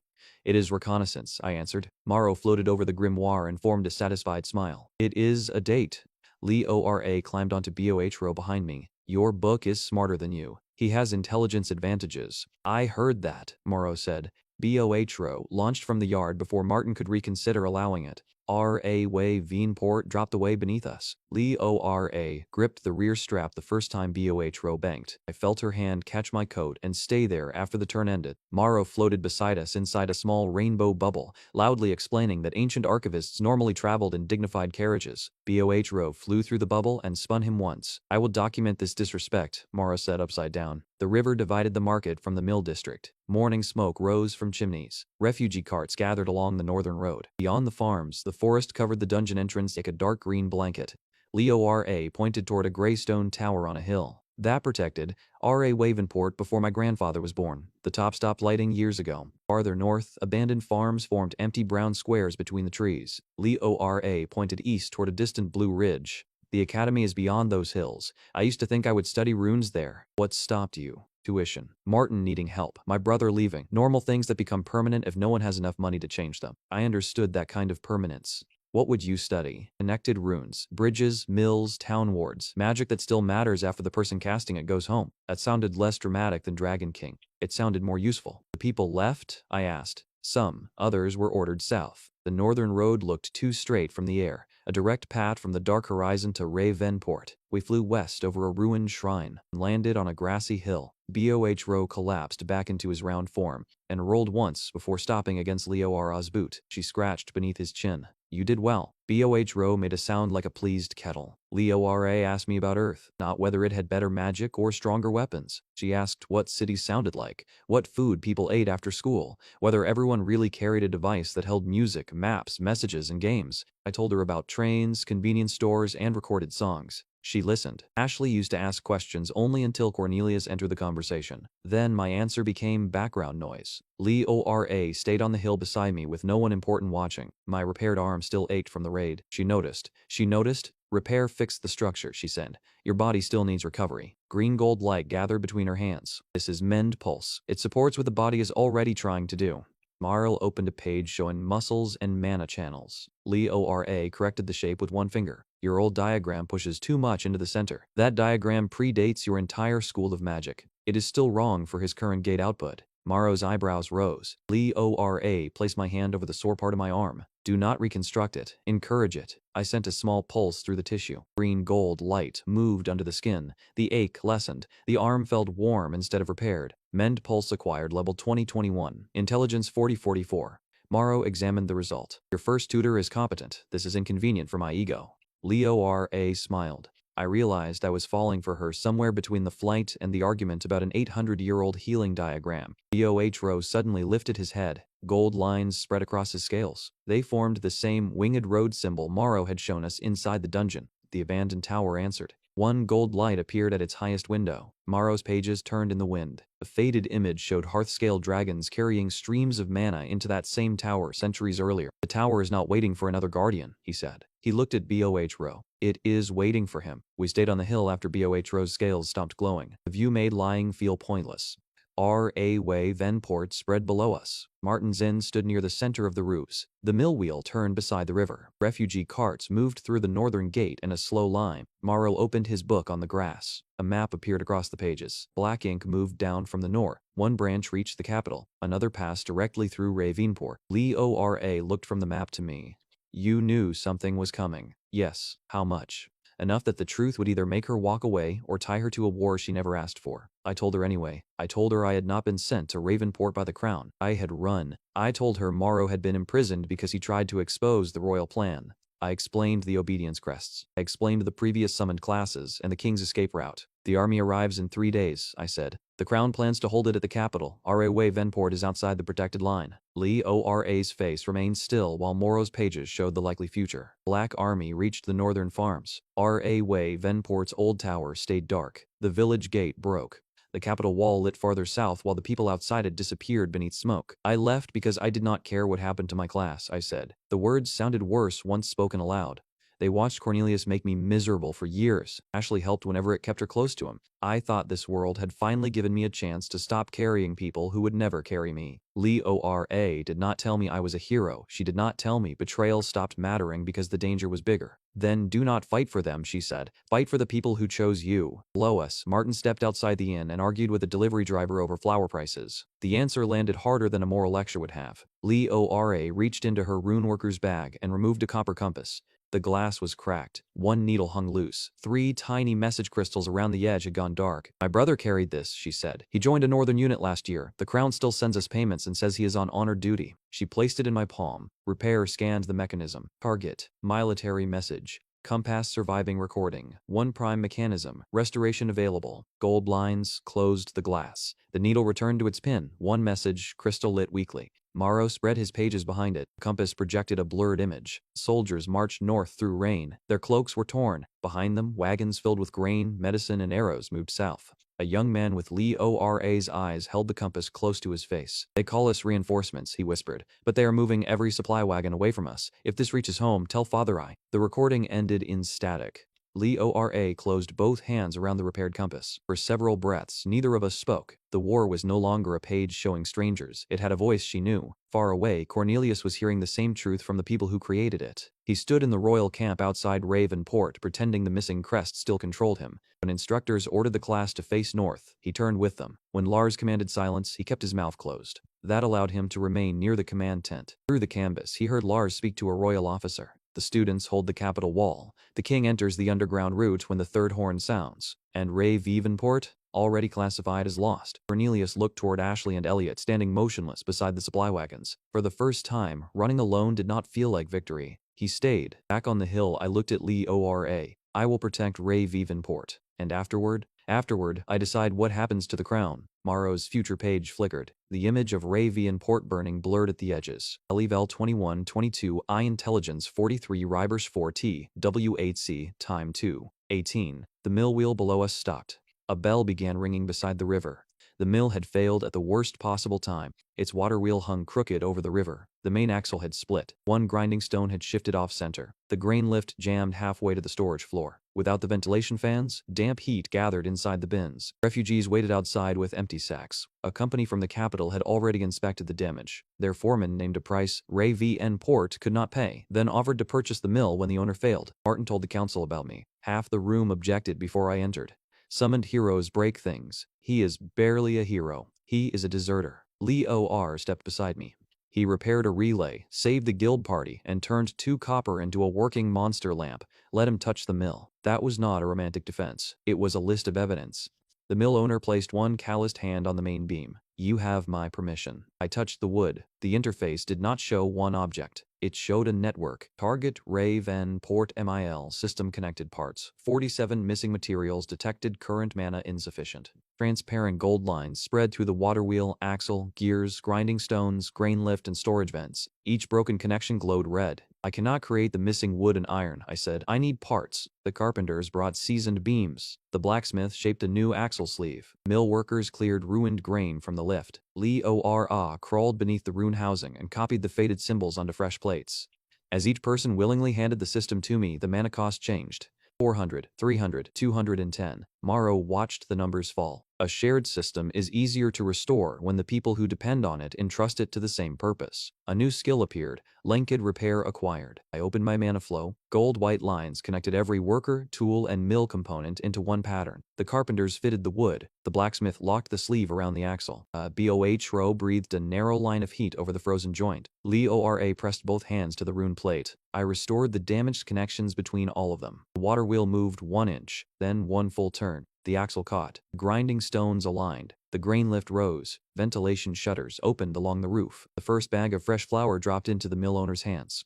The crowd outside cheered. Level 22, 27, repair. Mastery 22, 34. I had gained more experience from feeding a village than from selling a magical antique. Repair rewarded restored purpose. The celebration lasted less than a minute. A horn sounded near the northern road. Corrupted horn wolves came through the refugee line. Black smoke leaked from their mouths. Red marks glowed beneath their fur.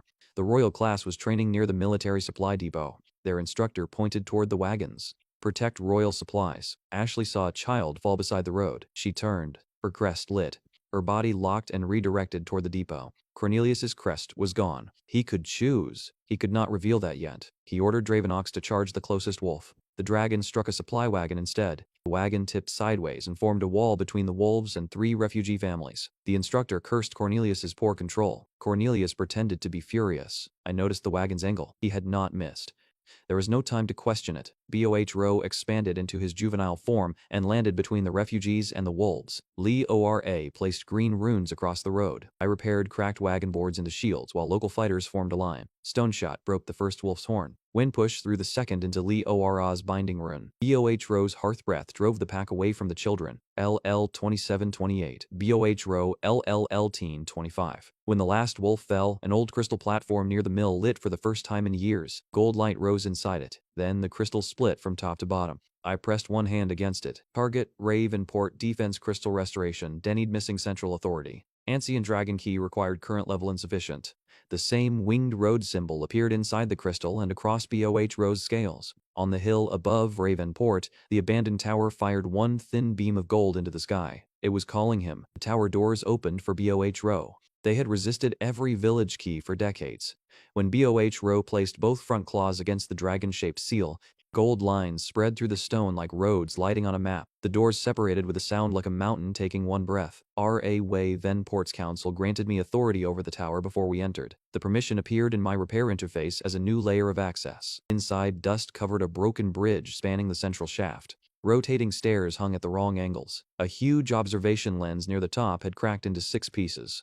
Old mana channels ran through the walls like dark veins. We did not clear the tower alone. Carpenters carried bridge beams. A blacksmith brought clamps. Li Ora repaired local rune grammar while Morrow translated the older system beneath it. Dohro flew from channel to channel, carrying mana in the gold patterns across his wings. I restored the connections. The bridge straightened. The stairs rotated into place. The observation lens sealed into one clear circle. At the archive level, Morrow stopped. One rainbow-edged page floated inside a cracked glass frame. The moment I repaired the frame, the page returned to his book. Morrow's slime-like body stretched upward. For 3 seconds he resembled the tall, white-haired mage from his memories. Then the form collapsed back into a round rainbow spirit. Page of Foundations recovered. The restored observation lens activated. Morrow's pages expanded into a map large enough to fill the chamber. Raven Port glowed at one tower. The capital glowed at the center. Dozens of dark towers formed a broken network between them. The Northern Army can be divided, Morrow said. The original system pushed invading forces into smaller routes and protected every connected town. Why is it broken? Li Ora asked. Because the Crown removed community authority and tried to control the whole network from the capital. When the maintenance knowledge disappeared, the outer towers were abandoned. The map highlighted 40 empty channels beneath the capital. Summoned classes carry foreign mana, Morrow continued. The network needs it to restart. The crests? I asked. Force changes the pattern. The original system accepts contribution. It rejects ownership. I needed to reach the capital. I needed to remove the crests. I needed enough power to survive the Crown, the Northern Army, and whatever protected the Central Core. 2 days remained. Hiding was no longer useful. We returned to R.A. Wayvenport Square before sunset. I placed a broken blacksmith's hammer, a scout's compass, and a healer's cracked focus on one table. People gathered. I repaired all three in public. The hammer's balance returned. The compass found north. The healer's blue crystal lit brightly enough to fill the square. I need guides, I said. Fighters, potion sellers, craftspeople, anyone who knows dangerous ruins within a day of Wayvenport. Man near the back laughed. What are you offering? I pointed at the restored tools. Everything you bring back works better than when you entered. The laughter stopped. Potion merchants led us through 3 shops before Morrow found what we needed. Failed noble-grade tonics sat behind locked glass because even broken formulas contained expensive materials. I bought them with the money from the lantern, guild mission, and relay salvage. Then I restored one in front of the sellers. Cloudy gray liquid became blue gold. The room went silent. One merchant offered to buy every future bottle. I sold enough perfected tonics to fund armor, food, repair materials, and supplies for volunteers. I kept the strongest potion for myself, and distributed weaker, perfected recovery mixtures to people willing to defend Wayvenport. I began wearing a thin, gold-white line across one shoulder so we could identify each other. The first veteran guide refused coin. Before him came a stream of smaller bargains. A baker offered 2 days of food if I restored the oven rune that burned one side of every loaf. A scout offered 3 monster maps for a repaired bow sight. A healer placed 6 cloudy tonics on the table and asked for only 2 perfected bottles back. I accepted deals that strengthened the defense and rejected people trying to monopolize the process. A merchant offered a noble contract, guards, and a private laboratory if I stopped repairing common equipment in public. I told him no. The refusal traveled through Wayvenport faster than the potion rumor. By evening, people no longer came only because repair could make them rich. They came because I had refused to disappear behind a noble wall. He placed a ruined navigation instrument on the table instead. Its glass had shattered. Its needles spun without direction. My daughter is on the northern farm road, he said. Restore this, and I take you anywhere you need. I repaired it. The instrument projected safe paths through 3 dangerous regions. The guide joined. Then a healer, then 2 former soldiers, then blacksmiths who wanted their families behind repaired gates. By nightfall, we were no longer a guild party. We were an independent force. Level 2845, Eye Intelligence 4948, Gate 3 output, 50% Repair Mastery 3442, Boshro, Level 2535. Morrow opened his book over the table in Martin's back room. 3 locations drew themselves across the pages. A ruined forge, a glass mine sealed by an ancient gate, a storm nest occupied by the Northern Army's flying scouts. Clear these before tomorrow night, Morrow said, and you may become strong enough to challenge a kingdom. The cooldown on my first perfect elixir ended at sunrise. 50 people gathered behind Martin's Inn to watch me restore the second. I had stopped hiding. If the Crown learned what I could do, it would send hunters. If I failed to grow, the Northern Army would reach Wayvenport before the hunters mattered. The failed noble potion came in a black glass bottle. Silver sludge clung to the bottom. Morrow identified the intended formula as one used by royal heirs after years of supervised training. I had years compressed into 1 day. Gold repair light cleared the liquid. Blue gold mana spun inside the bottle in 4 rings. I drank. The first 3 gates opened like suns inside my body. The 4th moved for the first time. Thought accelerated. I could hold the forge map, every volunteer's position, 3 potion formulas, and Morrow's spell diagrams in my mind at once. Eye Intelligence 5876, GAT3 output, 100% Gate 4 output, 30%. Morrow watched me carefully. You understand more. I can see how the diagrams connect. Understanding is not practice. That sounds like something Lee Ora would say. Morrow formed wounded ears. We flew to the ruined forge on Boh. The intelligence increase did not feel like receiving answers. It felt like gaining room for more questions at once. I could track Boh's wing beats, Lee Ora's rune inventory, the guide's route, and the mana recovery of everyone behind us without losing the main plan. That frightened me almost as much as it helped. Tell me if I stop sounding like myself, I said. Lee Ora looked over from the next saddle strap. You still argued with a book over one sentence. You are fine. Morrow folded his arms. The book was correct. The people flying and riding behind us heard the exchange. The tension in the group eased. They were not following a silent weapon. They were following someone who still needed correction. We flew to the ruined forge on Boh. The forge sat inside black volcanic stone. Giant anvils surrounded channels of orange fire. Humanoid iron guardians moved between them. Furnace doors glowed in their chests. Their faces were narrow slits filled with heat. Our followers formed lines without waiting for me to command every movement. Shield teams held the entrance. Scouts marked the guardians. Blacksmiths identified which forge mechanisms needed saving. I attacked the first construct with stone shots. The spell compressed further than before. The spear lengthened into a sharp projectile. Stone lance acquired. It struck the guardian's knee and drove through the joint. Two constructs raised furnace arms. I spread wind push across a wider plane. Air curved into a transparent wall and bent the flames upward. Wind wall acquired. The followers advanced beneath it. A larger guardian emerged from the central furnace. I compressed fire spear instead of enlarging it. The containment rings narrowed until the fire became a straight white-orange blast. Fire cannon acquired. The beam pierced the furnace door. The forge guardian fell. 3 smaller guardians closed around the blacksmith team before I could celebrate. I held wind wall with 1 spell circle and formed stone lances with a second. Intelligence 76 let me maintain both, but the targeting still required judgment. I struck the first guardian's ankle instead of its chest. It fell across the second, then pinned it. The veteran guide marked the 3rd furnace valve. A blacksmith follower drove an ordinary iron wedge into the marked gap. I repaired the wedge to its best temper while it was already inside. The expanding metal split the valve. The followers destroyed the exposed cores. Their timing turned my power into a clear instead of a spectacle. Elibel 3543. We did not simply loot the forge. The blacksmiths rebuilt broken shapes. I restored old enchantments. Together we recovered equipment that no one person could have produced alone. A charcoal archmage coat repaired itself around my shoulders. Silver runes lit inside the lining. Black gloves formed gold channels along each finger. My school shoes became reinforced dark boots without losing their original shape. A silver focus ring fit around my right hand. I still looked like a student from Earth. I looked like one who had walked through a legendary armory. The glass mine stood east of the forge. Pale blue crystals covered its walls. 6-legged crawlers moved between reflections. Weak spells bounced off their crystal growths. The volunteers broke their angles with shields, while I used wind wall to redirect reflected attacks. At the deepest chamber, a perfect metal gate blocked us. No crack, no rust, no missing piece. Repair displayed one answer. Target already at prime. Condition? The lock was complete. Morrow hovered beside my hand. If repair moves an object toward its best condition, he said, what happens if you reverse the direction? I inverted the flow. Gold-white mana darkened into violet gray. A new interface appeared. UN Rever's target. Damage states. I touched the gate. Its enchantment dimmed. The metal lost polish. Old scratches appeared. Rust spread across the hinges. Centuries of repaired damage returned in seconds. The gate cracked and collapsed into fragments.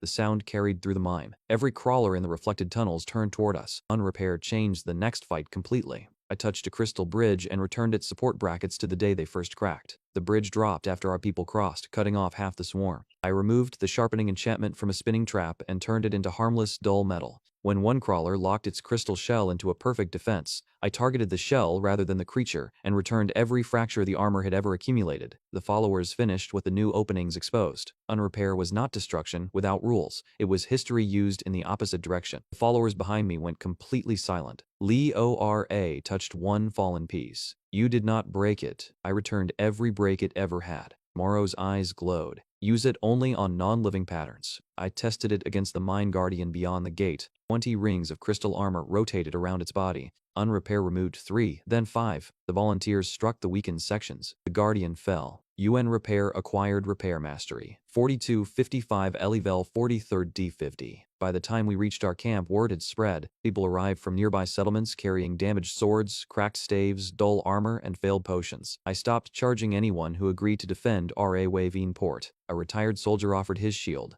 A healer offered 3 nights of service. A scout offered routes through the northern hills. I repaired their equipment. Morrow recorded their promises. Leorr organized them into teams. They were not followers because they worshipped me. They followed because I offered a plan that included their families. I can make every one of you stronger, I told them. I cannot stand in every doorway at once. More gold-white lines appeared across shoulders. The restoration party grew. We organized the camp before moving again. Leora separated people by what they could maintain, not what titles they wanted. Former soldiers trained refugees to hold shield lines. Blacksmiths taught scouts how to replace their own buckles. Healers rationed perfected tonics instead of letting the strongest fighters drink everything. I walked from fire to fire repairing what had failed during the forge. Each repaired strap and blade gave almost no experience alone. Together, they kept 50 people operational. Morrow watched the camp through his pages. You began this week trying to become strong enough to need no one. I was wrong. Record that statement. It may never recur. The storm nest waited on a mountain peak under black clouds. The Northern Army used it to send flying scouts south. Black-blue reptiles circled broken platforms. Lightning membranes stretched between their wings. BOH Rowe saw them and expanded. He had grown from a round hatchling into a powerful battle dragon, but the creatures above were larger. We climbed anyway. Followers held the narrow path. Healers remained behind shield teams. Scouts marked the flying patterns. LEORA placed green gold anchors along the cliff so BOH Row could carry mana between them. The first scout dove. BOH Row met it in the air. He was knocked against the mountain. He rose again. A second scout struck from above. Windwall turned its lightning aside. Stone lances broke the membrane of its left wing. BOH Row caught it before it fell onto our people and threw it into the empty ravine. He did not chase the next enemy. He returned to protect the path. That choice triggered the change. Gold lines spread across his body, his wings expanded, protective cream plates formed over his chest and jaw. 4 golden horns swept behind his head. His green eyes became brilliant emerald. Erode patterns across his wings connected every mana anchor LEORA placed. BOH Row and Seant Heartscale, King Maximum level reached. The storm drake leading the nest descended through lightning. The creature was larger than BOH Row's battle form and had fought in those clouds for years. Lightning crawled from its jaw to its tail. Each wing beat forced the climbers lower against the stone. I could have fired everything at it and emptied my gates in one exchange. Instead, the scout team marked its turns. LEORA linked the cliff anchors. The shield line drew the lesser flyers beneath BOH Row's path. Every person gave him a safer piece of sky. That was why his evolution felt earned rather than given. It carried a metal beacon under its throat. Every smaller scout adjusted its attack when the beacon flashed. LEORA recognized the pattern before I did. They are not coordinating naturally. Something below the mountain is commanding them. The followers could have retreated. Instead, 2 climbers crossed an exposed ledge to cut the beacon's ground cable. A healer stayed with them beneath a restored shield. Their choice weakened the entire flock before BOH Row's evolution began. BOH Row's flame did not attack first. It spread into a wide orange-gold barrier over every follower on the path. The lightning broke against it. Then BOH Row climbed. I rode between his wings. Fire cannon struck the storm drake's chest. BOH Row caught its wing. Together, we drove it through the ruined platform. The nest commander fell. BOH Row did not land immediately. He circled the entire mountain once in his new body, testing the weight of his wings. Gold lines reached from him to every mana anchor we had placed. The damaged platforms beneath us briefly relit as though recognizing their old guardian bloodline. When he finally touched down, the followers did not kneel. They surrounded him, laughing, touching the safe edges of his armor, and arguing over how much food a maximum-level dragon required. BOH Row lowered his huge head until I could reach him. The companion link carried one clear feeling. Home was no longer a person alone. It was everyone on the mountain. Comment 60. BOH Row landed beside the followers in his final form. They cheered loud enough to echo across the mountain. The underground archive was the final location. It lay beneath a ruined chapel. Circular shelves surrounded a deep central pit. Broken stone tablets floated where gravity no longer behaved correctly. Crest diagrams covered the floor. The Northern Army reached it from the opposite passage at the same time we did. Armored enemies poured between the shelves. I cast Stone Lance with my left hand and Windwall with my right. 2 spell circles rotated at once. Intelligence 76 let me hold both structures, direct BOH Row, track LEORA, and monitor repair costs. It still did not prevent a spear from reaching me when I looked toward the wrong corridor. The weapon tore through my coat and damaged a mana channel near my ribs. A healer follower pressed both hands against the wound. Green light stabilized it. I used living repair on the deeper structure. The team protected us while I recovered. The northern soldiers saw me kneeling and tried to force the opening. A former refugee with a restored spear blocked the first. The healer who stabilized me had once been unable to afford a proper focus. Now her repaired crystal held a barrier over both of us. The veteran guide used his restored instrument to predict which floating tablet would move next and sent the shield team through the only safe gap. Every earlier bargain returned as a battle advantage. The time I stood again, the corridor behind us still belonged to the restoration party. That was the difference between being powerful and being alone. We pushed into the center archive. Morrow found a missing page trapped inside a crest blueprint. I repaired the frame. Rainbow text returned to his book. Multi, CAAC quired. 3 spell circles formed around me. Stone barrage filled one corridor. Windwall covered the healers. Fire cannon destroyed the Archive Guardian's command core. I Intelligence 76 Ash 96 Gate 4 output. 100% Gate 5 output. 35% level 67. The recovered blueprints showed the Capital Crest network and the exact location of the central core. We had what we came for. The road back to Ravenport was blocked by a 10-meter stone war construct. Layered rectangular armor covered its body. 20 bright rings rotated around the chest. The followers prepared to fight. I looked at the construct, then at them. Give me one opening. Shield teams anchored cables around its arms. Scouts distracted the command core. LEORA protected the rune route. BOH Row slammed into the construct's back and forced it to one knee. I reached the nearest armor plate and activated unrepair. Violet-gray lines spread through the body. AR Moore Level 20, 17126 Pa Phi, 6 Pa Phi. The reinforced stone became cracked quarry rock. Command runes vanished. Joints lost centuries of repairs. BOH tore the exposed core free. The construct collapsed. LEVL 6772, repair, mastery 5578. We returned to Ravenport on the final evening. I rode maximum level BOH above the road. Behind us came more than 50 fighters, healers, scouts, guides, and craftspeople carrying equipment that glowed with restored enchantments. R.A. Wavine Port gathered at the gate. The village that once feared summoned heroes cheered for the one the crown threw away. Martin waited outside the inn holding a folded message. The seal belonged to Cornelius. I opened it. The king activates the crests tomorrow. I cannot save them alone. Cornelius came to Ravenport alone. He arrived after midnight wearing damaged black-red armor and no royal cloak. Dust covered his boots. One shoulder plate had been torn away. He stopped at the northern overlook when BOH descended in front of him. The last time Cornelius saw the dragon, BOH fit inside my school bag. Now the ancient Hearthscale king filled half the road. Gold network lines moved across his crimson wings. Emerald eyes watched Cornelius without warmth. Behind me stood Leora Moro and several members of the Restoration Party. Cornelius looked at my Archmage coat, Mana Channel gloves, and the people waiting for my decision. You really were holding back in the dungeon, he said. No, I was level 10. His face changed. That answer hurt him more than if I had pretended to be secretly powerful all along. He removed the remaining armor from his left shoulder. The skin beneath it was clear. You broke the crest when you touched me. I repaired you to the state before it was installed.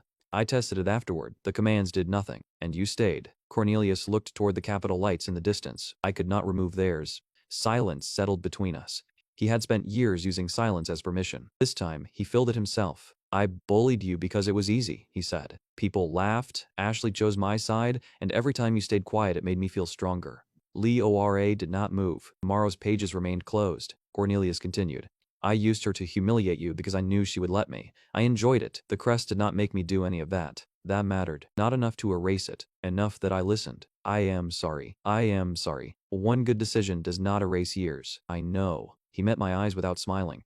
Tell me what decision comes next. I did not forgive him. I accepted the information he brought. Cornelius unfolded a stolen command map on the stone wall. Red lines showed the palace, the crest chamber, the central defense corps, and an underground escape route. Lars activates the crests when the northern army reaches the outer wall, he said. The students will not fight separately. He pointed to 40 small circles surrounding the throne. The crown core combines every class into one construct. Godfrey controls it from the head. Ashley powers regeneration. My dragon becomes the armor around the crown. The other classes become weapons, barriers, and movement. A giant body wearing 40 powers, Leora said. Cornelius nodded. The students stay alive inside separate chambers. Destroy the construct, and you destroy them. Morrow opened one page and copied the map. The command channels converge here, he said, indicating the throne platform. The crest network is non-living. Which means I can unrepair it, I said.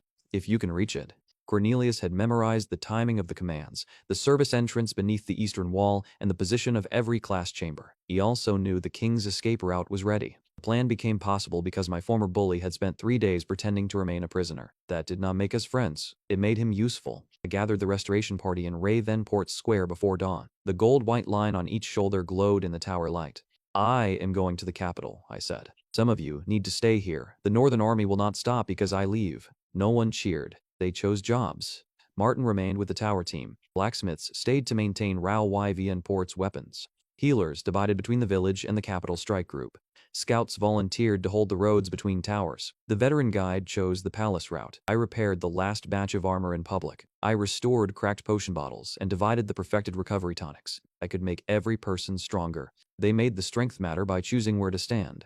Leora tightened the straps on her runeworker's belt. You should stay with the tower, I said. No, that was not a command. Good, then I can refuse it without a crest. Morrow formed an approving smile. Cornelius looked at the people preparing to follow me. What did you promise them? That I would not pretend one person could save every doorway. BOH lowered one wing. We climbed onto his back. Martin caught my sleeve before we left. The worst room is still yours, he said. After this, I want the best one. Return alive and we negotiate. The northern horizon flashed black-red. A horn sounded from the capital. Godfrey had activated the crown core. We reached the capital at dawn. The sky above the northern wall looked bruised. Black smoke spread between clouds. Flying scouts circled the towers. Every impact from the approaching army sent dust from the rooftops. BOH landed outside the main gate. The same guards who watched me leave as a level 1 repairer raised their scanners.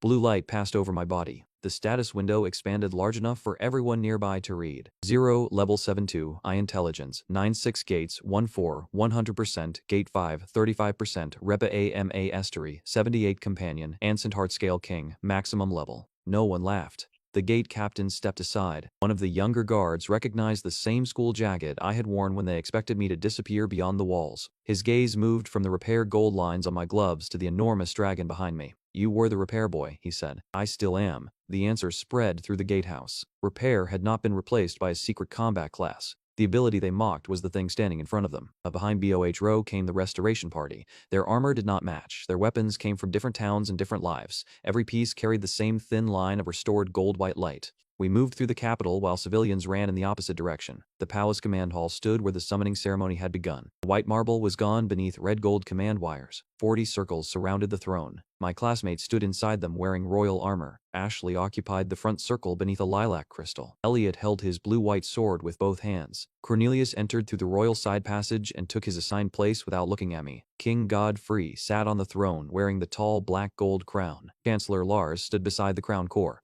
Thin red wires extended from his fingers into the floor. Godfrey looked at the army behind me. You were ordered to return alone. I was never crested. You remain a summoned subject of this crown. Marl emerged from my bag.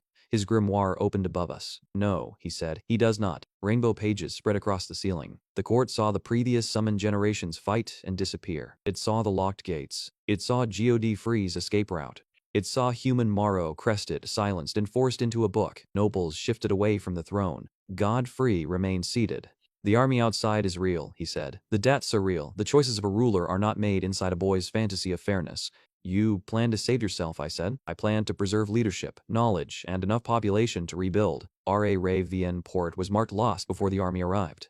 One town cannot outweigh the capital. A kingdom is not only the people inside this room. A northern siege impact struck the wall. The command hall shook. Godfrey looked toward Lars. Begin. Lars inserted his long metal record key into the crown core. The red gold wires beneath every classmate ignited. Their backs arched. Ashley screamed once before the crest locked her jaw. Stone tore from the palace floor. Black gold armor ripped from the walls. Columns broke into floating pieces and assembled around the circles. The students rose into the air inside transparent chambers shaped like gemstones. Each chamber formed around the person's exact posture. The students could see one another through layers of black gold metal, but their voices were separated. Red command text scrolled across the glass whenever anyone resisted. HOLD position, supply output, Ignore pain response.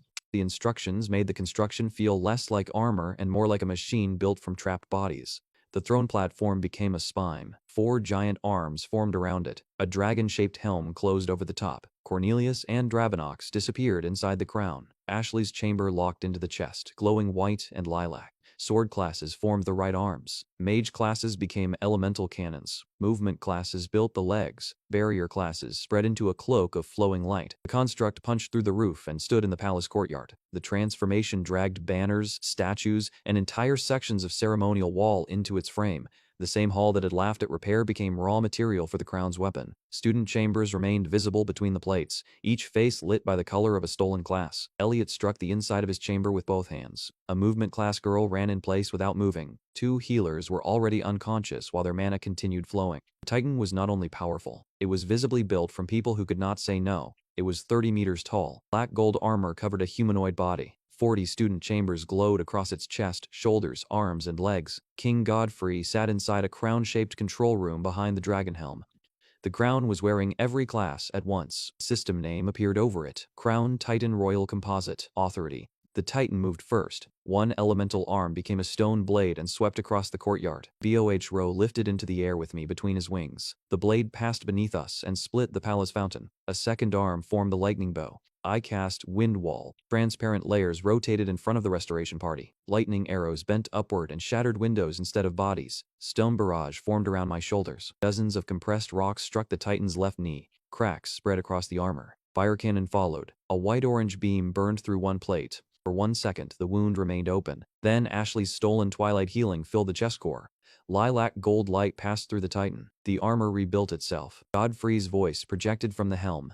You see, one class cannot oppose a kingdom. He misunderstood the problem. I was not one class anymore. The restoration party moved.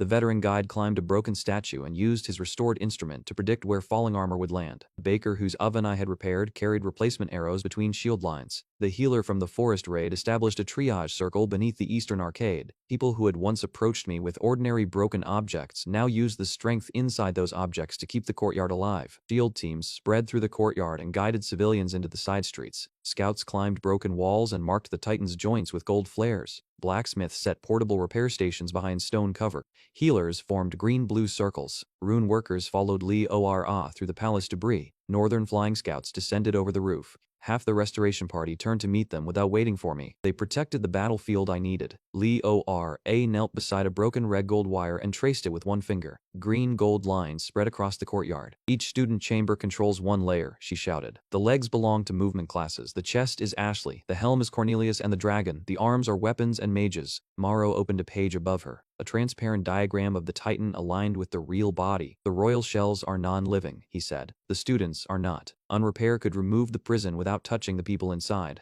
Reaching the prison was the problem. The Titan lifted 1 foot. A shadow covered half the courtyard. Ankle, Li Ora shouted. Shield teams fired restored cables around the Titan's left leg. The ropes tightened through enchanted anchors. Ordinary fighters could not hold the whole construct. They did not need to. They held it for 1 second. Bohro folded his wings and dove. We passed beneath the falling foot. I jumped from his back, landed against the black gold ankle plate, pressed one glove to the metal. Violet gray lines spread outward. Target, Crown Titan, left leg armor current level 90 recorded damage states, 126 unrepair authorized. I reversed the flow. Level 90, 71, 48 points mine Zoel. Gold dulled. Ancient dents returned. Repair seams split. Plates fell away as rusted fragments. The leg collapsed. The Titan dropped to one knee hard enough to shake the square. The crowd saw it. The strongest royal weapon could lose levels. Godfrey roared through the helm. The forearms attacked together. The stone sword came down first. I formed stone lance and drove it into an old fracture Li Ora marked. Then I touched the blade as it struck the ground. Unrepair returned every break the sword had ever suffered. The giant weapon became cracked ore and scattered across the courtyard. A lightning bow fired at the healers. Windwall bent the arrow. A rune team exposed the bow's hinge. I used mana thread to pull myself across a broken column and placed 2 fingers against the joint. The enchantment rings vanished. The bow became dead metal. The third arm transformed into a fire cannon. Bohro met it. His gold-lined wings spread into a barrier over the courtyard. Royal dragon fire struck hearth-scale flame. Red and gold filled the sky. I flew along the edge of Bohro's barrier and unrepaired the cannon barrel. Perfect metal warped through every earlier overheating state. The weapon folded inward and burst harmlessly inside its own arm. The final arm carried a wall of barrier light. The restoration party attacked it in rotation. Thus, arrows, mage bolts, restored hammers, not to break it, to force it to show where it repaired itself. Each time the shield closed a crack, Li Ora marked the seam in green. I reached the center and removed the royal seals 1 layer at a time. The barrier cloak vanished. The Titan still regenerated. Godfrey changed tactics. The movement classes accelerated one leg, while barrier classes locked the other, making the damaged Titan lunge faster than its size should allow. A spear arm formed from 3 weapon classes at once and drove toward Li Ora. I cast stone barrage into its path. The first stones shattered. The next slowed the point. A restored shield team caught the final impact and slid backward across the marble without breaking formation. Li Ora never stopped tracing the chamber lines. "Chest route is open," she shouted. Followers had not merely kept me alive. They had protected the one person capable of finding where to use my power. Ashley's chamber had become painfully bright. Bars forced more mana through her crest. Lilac gold healing flooded the construct faster than her body could carry it. Cracks appeared in the glass around her. Inside the Titan, Cornelius heard her scream. He had entered his assigned chamber willingly, pretending the crest pulled him. Now he drove his shoulder into the command relay behind the dragon helm. The timing of the Titan's attacks broke for half a second. That was enough. Li Ora opened a rune path through the damaged chest armor. I cast mana thread. A gold line passed through the opening and touched Ashley's chamber. Her eyes found mine through the glass. The crest at her throat burned red. "Do you want it removed?" I asked. The command tried to close her mouth. She forced one word through it. "Yes." Linked repair connected us. The crest was 4 in damage. Gold-white light crossed the chamber. The red gold mark cracked. Ashley fell forward as the control released. The Titan's regeneration stopped. She could have used her freedom to flee. Instead, she placed both hands against the chamber floor and sent twilight healing into the students nearest her. This time, the power moved because she chose it. The Titan's helm roared. Lars had discovered Cornelius's missing crest. Red command chains tightened around Dravenox's real body. Black Dragon screamed as the Crown Titan forced its class output beyond safe limits. Red cracks spread between obsidian scales. The dragon-shaped helm grew larger. Horns tore through the remaining roof. BOH Row climbed to meet it. Maximum Heartscale King against a dragon enslaved by royal command. They collided above the courtyard. Black claws struck gold armor. Red fire met orange barrier flame. BOH Row did not attack Dravenox's body. He attacked the command chains. Cornelius tore the relay open from inside. "My crest is gone," he shouted to the class. "Zero freed me in the dungeon." The students looked toward him through their chambers. For the first time, Cornelius spoke to them without an audience he wanted to impress. "I thought the crest made us heroes," he said. "It only made us equipment. If you can hear me, wait for Zero to ask. Choose for yourselves." Elliot pressed his forehead to the glass. Ashley closed her eyes and steadied her breathing. The panic inside the chambers became a tension. Godfrey's voice thundered. "Traitor." Cornelius laughed once without humor. "Took me long enough." BOH Row forced the helm low enough for me to reach the Black Dragon's neck. The repair interface showed 2 targets. Living dragon, non-living command harness. I touched the harness first. Unrepair returned it to loose, unenchanted chains. Then I placed my hand against Dravenox's scales. "Do you want help?" The dragon's red eyes focused on me. The answer came through the companion pattern as one clear emotion. "Yes." Gold repair light closed the red cracks. Damaged mana channels returned to their natural pattern. The dragon's eyes cleared. Dravenox looked at Cornelius. Cornelius lowered his weapon. "Your choice," he said. The Black Dragon turned and tore the Crown Titan's helm apart from inside. BOH Row struck from outside. The crown-shaped armor split. King Godfrey's control chamber became visible. Below it, the student chambers flickered. Elliot pressed one hand against his glass. "I choose it," he shouted. Linked repair spread from Ashley's open chamber to his. His crest cracked. Then another student consented. Then 5. Then 12. The repair could not free people who refused. It did not need to. They had seen Cornelius move freely. They had heard Ashley choose. One after another, they reached for the gold line. Red gold wires became gold-white repair threads. Chambers opened. Students fell from the Titan's body.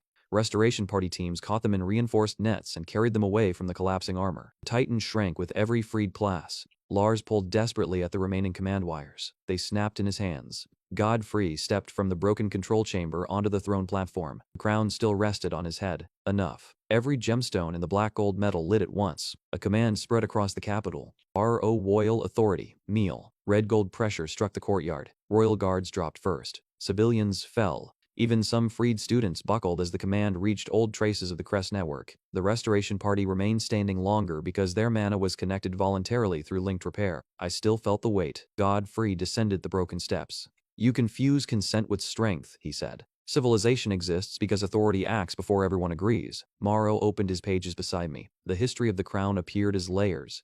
The original metal circlet was simple iron. Gold had been added later. Then ownership seals. Then command gemstones. Then the authority to crest summons. None of it belonged to the first object. I walked toward Godfrey through the pressure. He raised one hand. "Kneel." I reached him and touched the crown. The unrepair interface filled my vision. Target, Royal Crown, Royal Authority, Level 100, Fal's ownership layers, 417 Revere's degradation authorized. I opened every gate I could safely hold. Violet gray light crossed the gold. LEL 175. The pressure weakened. 75, 40. People began rising. 40 boss, 1. The gemstones blackened. First abouters asks, ass.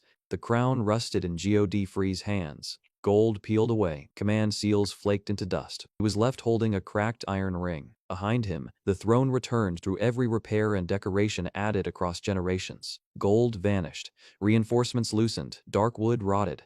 The throne collapsed. Godfrey stared at the iron ring. "Repair restores what belonged there," I said. This never did. The remaining Crown Titan armor fell outward. BOH Row spread his wings over the courtyard. Followers pulled the last students clear. Lars was dragged away from the Crown Corps by 2 of his own guards. For one breath, the battle with the crown was over. Then the sky above the capital turned black. The barrier cracked from horizon to horizon. The Northern Army had reached the central core. Beneath the shattered throne, the ground core opened.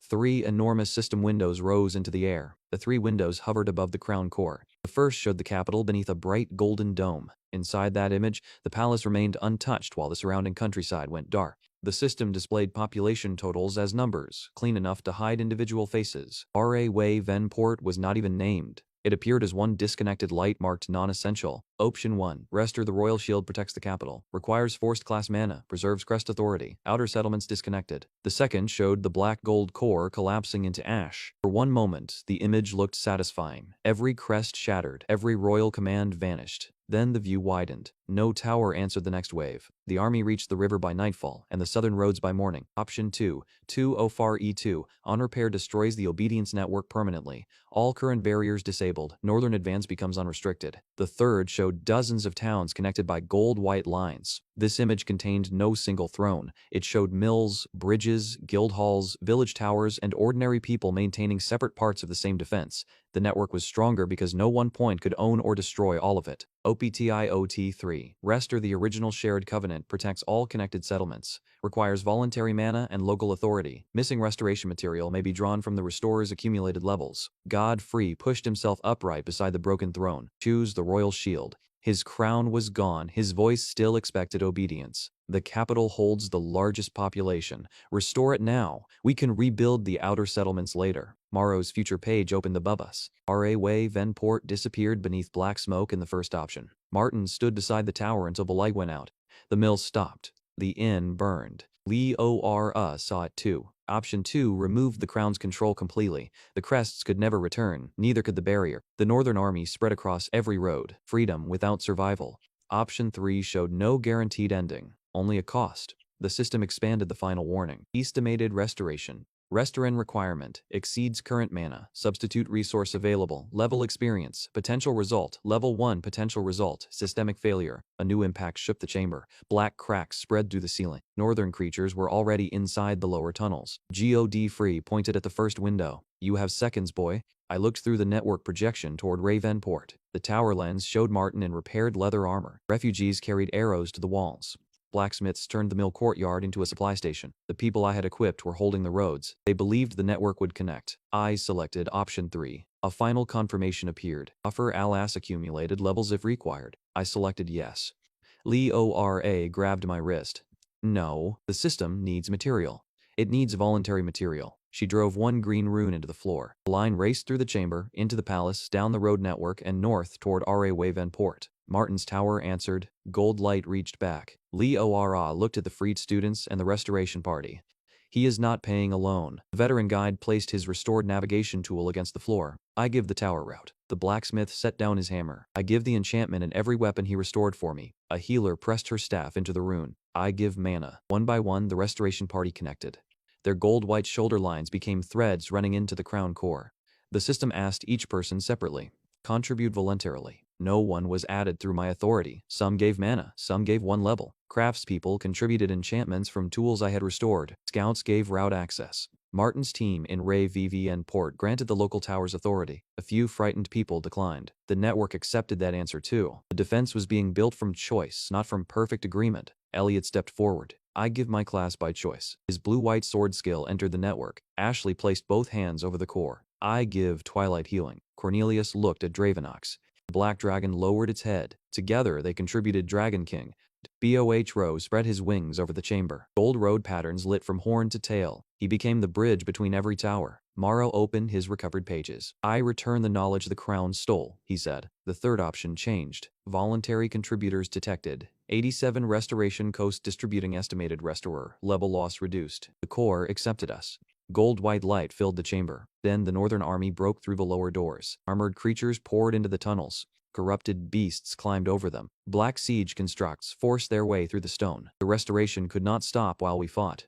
I placed both hands on the core. Linked repair spread through the system. Leora remained beside me, routing the green-gold runes. Morrow hovered over the pages. Ashley formed a stabilization circle around the contributors. Cornelius drew his sword and moved toward the first tunnel. You finish it, he said. We hold them. The restoration party split across 4 corridors. Shield teams anchored the center. Scouts marked targets.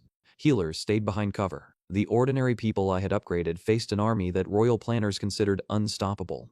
They did not need to defeat all of it. They needed to make time. The first siege construct entered the western corridor. It was shaped like a metal bull, wider than the passage, with black armor over a red core. I kept my left hand on the crown core and raised my right. 3 spell circles formed. Stone barrage filled the floor in front of it. Wind wall protected the shield team. Fire cannon struck the red core through the opening the followers created. The construct kept moving. A scout drove a gold flare into its shoulder. I activated unrepair through mana thread. The armor returned to rusted plates and fell away. The blacksmith's team shattered the exposed core. The second force entered from the east. I could not turn. Leo RA adjusted the network rune and shouted, "East Team Gate 3. The followers there activated the perfected potions I had prepared. Their restored weapons glowed. They held without me. That was the point. I had spent days becoming strong enough to fight everywhere. The final battle required admitting that I could not. The ground core began pulling levels from me. Level 72, 68. Pain passed through every mana gate. Old light carried the lost experience into dead tower lines. The first tower awakened near Rye Venport. Martin saw the dead crystal above the in-flare gold. The repaired mill wheel briefly became part of the mana route, turning water pressure into a steady pulse for the tower. Blacksmiths locked their restored hammers into grounding sockets. Refugees who had arrived with nothing carried crystals up the stairs. R.A. Way Venport was not being saved from far away.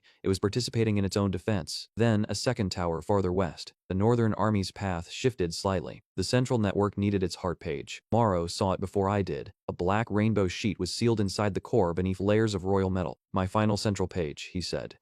Lars had hidden it inside the system he used to control everyone. I touched the casing. Repair could not reach through the royal seals. Unrepair could. Violet-gray lines stripped the false casing. The black gold plates corroded. A rainbow edge appeared beneath them. The page was torn through the center. I repaired it. The moment the halves joined, Morrow screamed. Not in pain. In recognition, his round spirit form stretched upward. Rainbow light became shoulders, arms, robes, and long white hair. The man from the old pages stood beside me, translucent but complete enough to cast a shadow made of writing. His original voice filled the chamber. I remember the foundations. Bodies, silver stars moved across his black and violet robes. He raised both hands. Giant rainbow diagrams formed over every tunnel. Old defensive barriers, forgotten for generations, closed across the lower entrances. The army struck them. The barriers held. The entire kingdom saw Morrow's image projected through the tower network. The man the crown he raised had returned inside the system they stole from him. The restoration continued. Level 68-61. BOH Row roared from above. A warning crossed the network. The Northern Army's flying commander had reached the tower line. The creature was larger than Dravenox. Black-blue scales covered a long body surrounded by constant lightning. 4 wings spread across the clouds. A metal control crown had been driven into its skull. BOH Row launched through the open ceiling. Cornelius and Dravenox followed. Through the network, I saw the aerial battle as if it were happening above me. The flying commander sent lightning across the capital. BOH Row spread his gold-lined wings. His flame became a barrier over the active towers. The lightning struck orange-gold fire and divided harmlessly into the ground. Dravenox attacked the metal crown. The enemy twisted and threw him aside. Cornelius nearly fell from the saddle. Dravenox caught him with one wing. They climbed together. BOH Row carried mana from Rye Venport, the capital, and every awakened tower. Gold lines across his body shone like a map of the kingdom. The commander opened its mouth. Black lightning gathered. BOH Row answered with a focused beam of hearth-scale fire. The attacks collided. Dravenox came through the side and tore one piece from the control crown. The commander faltered. BOH Row struck the remaining crown with both front claws. The metal broke. The giant creature's eyes cleared for 1 second. It stopped attacking the towers. Then, it turned north and carried the remaining lightning into the enemy's flying formations. BOH Row had not needed to destroy it. He removed the control, holding it to the wrong purpose. The Northern Air Force broke. The crown core pulled again. Level 61-55. Leo RA's hands trembled over the runes. Foundations are connected, she said. Mana roots next. The first stage of the system completed. Dead tower lines illuminated across Morrow's pages. STH-1 foundations restored.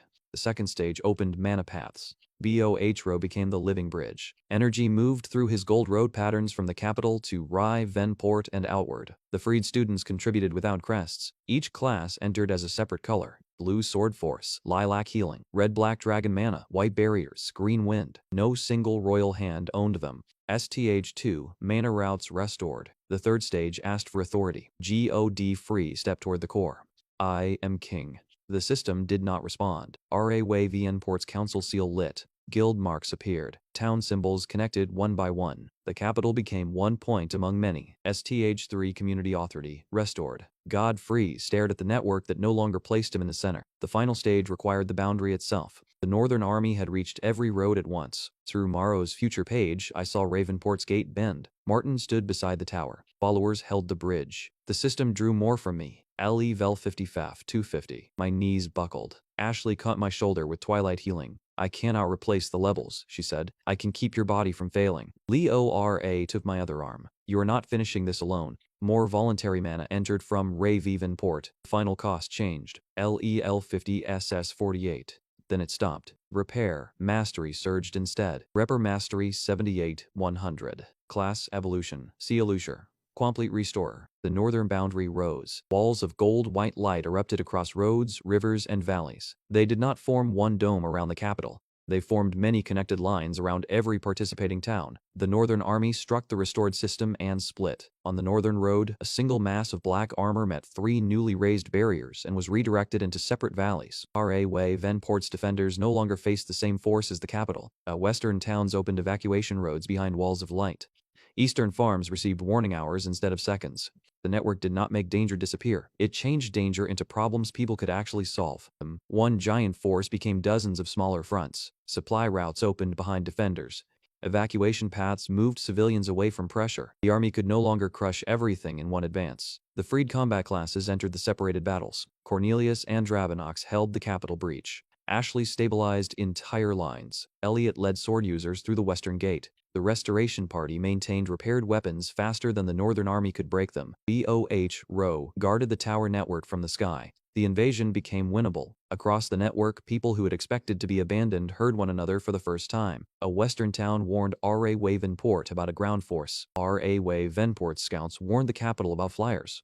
Healers moved through open routes toward whichever line needed them most. The shared system did not create one perfect commander. It made information impossible for one ruler to hide. Morrow opened the future page he had shown me in the memorial room. The original images remained for one moment. My classmates dying at the wall. Godfrey escaping underground. R.A. Veniport beneath smoke. Then the ink dissolved. New pictures formed. The students fought by choice. R.A. Venport remained connected. The outer towns lit one after another. I stood at the Crown Core surrounded by people who had given power instead of losing it. Morrow looked at the changed future. The future changed, he said, because power was finally given instead of taken. Morning light reached the chamber. The northern advance stopped beyond the restored line. For the first time since we arrived, the kingdom woke without a royal command inside anyone's skin. The escape tunnel beneath the palace was open to the public. The records Lars tried to hide were projected across the capital. Previous summoned groups had requested retreat. The crown denied them. Towns had been marked expendable before battles began. Chancellor Lars was imprisoned in the same archive complex where he once stored stolen histories. King Godfrey remained alive. He did not remain absolute. The shared network no longer recognized one ruler as its owner. R.A. Venport, the guilds, the capital, and the connected towns each held authority over their own defenses. Cresting became illegal without informed consent. Freed students were offered a choice instead of a new assignment. Some joined town defenses. Some remained at the capital. Several wanted nothing except time to decide whether this world could become home. For the first time since the summoning, no official answered for them.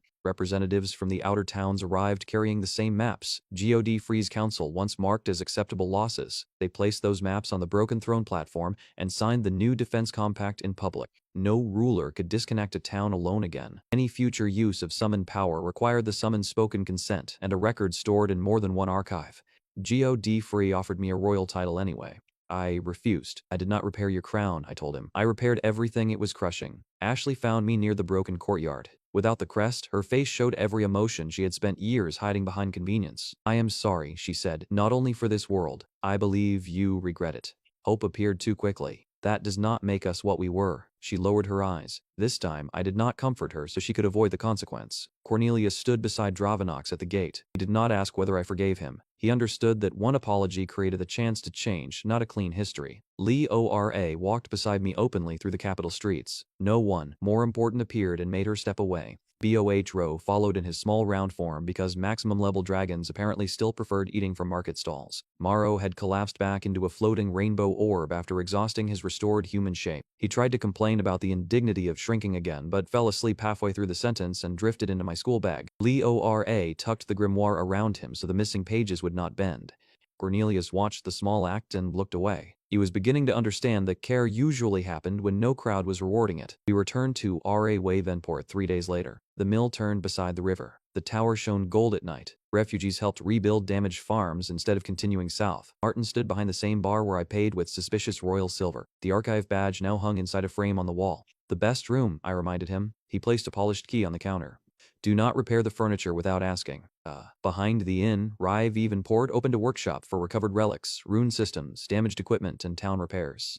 Lee ORA claimed the front work table for rune projects. I took the larger bench beside the window. BOH Rowe claimed the heated stone platform meant for drying metal and refused every attempt to move him. The people brought us cracked farm tools beside ancient relics. The work mattered for the same reason in both cases. Something useful had been discarded before its purpose was finished. The sign above the door read, W.E. Rester what the crown threw away. Morrow recovered one final list from the network records. Several former summoned heroes might still be alive beyond the northern boundary. Leo R.A.'s brothers unit appeared among the missing. Morrow's remaining pages waited somewhere in the territory the army once controlled. Those were future roads. The battle we began with was over. They laughed when I received repair. 7 days later, the bully who hated me, the girl who abandoned me, an ancient dragon, and an army of people the crown had discarded were all protecting me while I repaired the kingdom they had already given up on.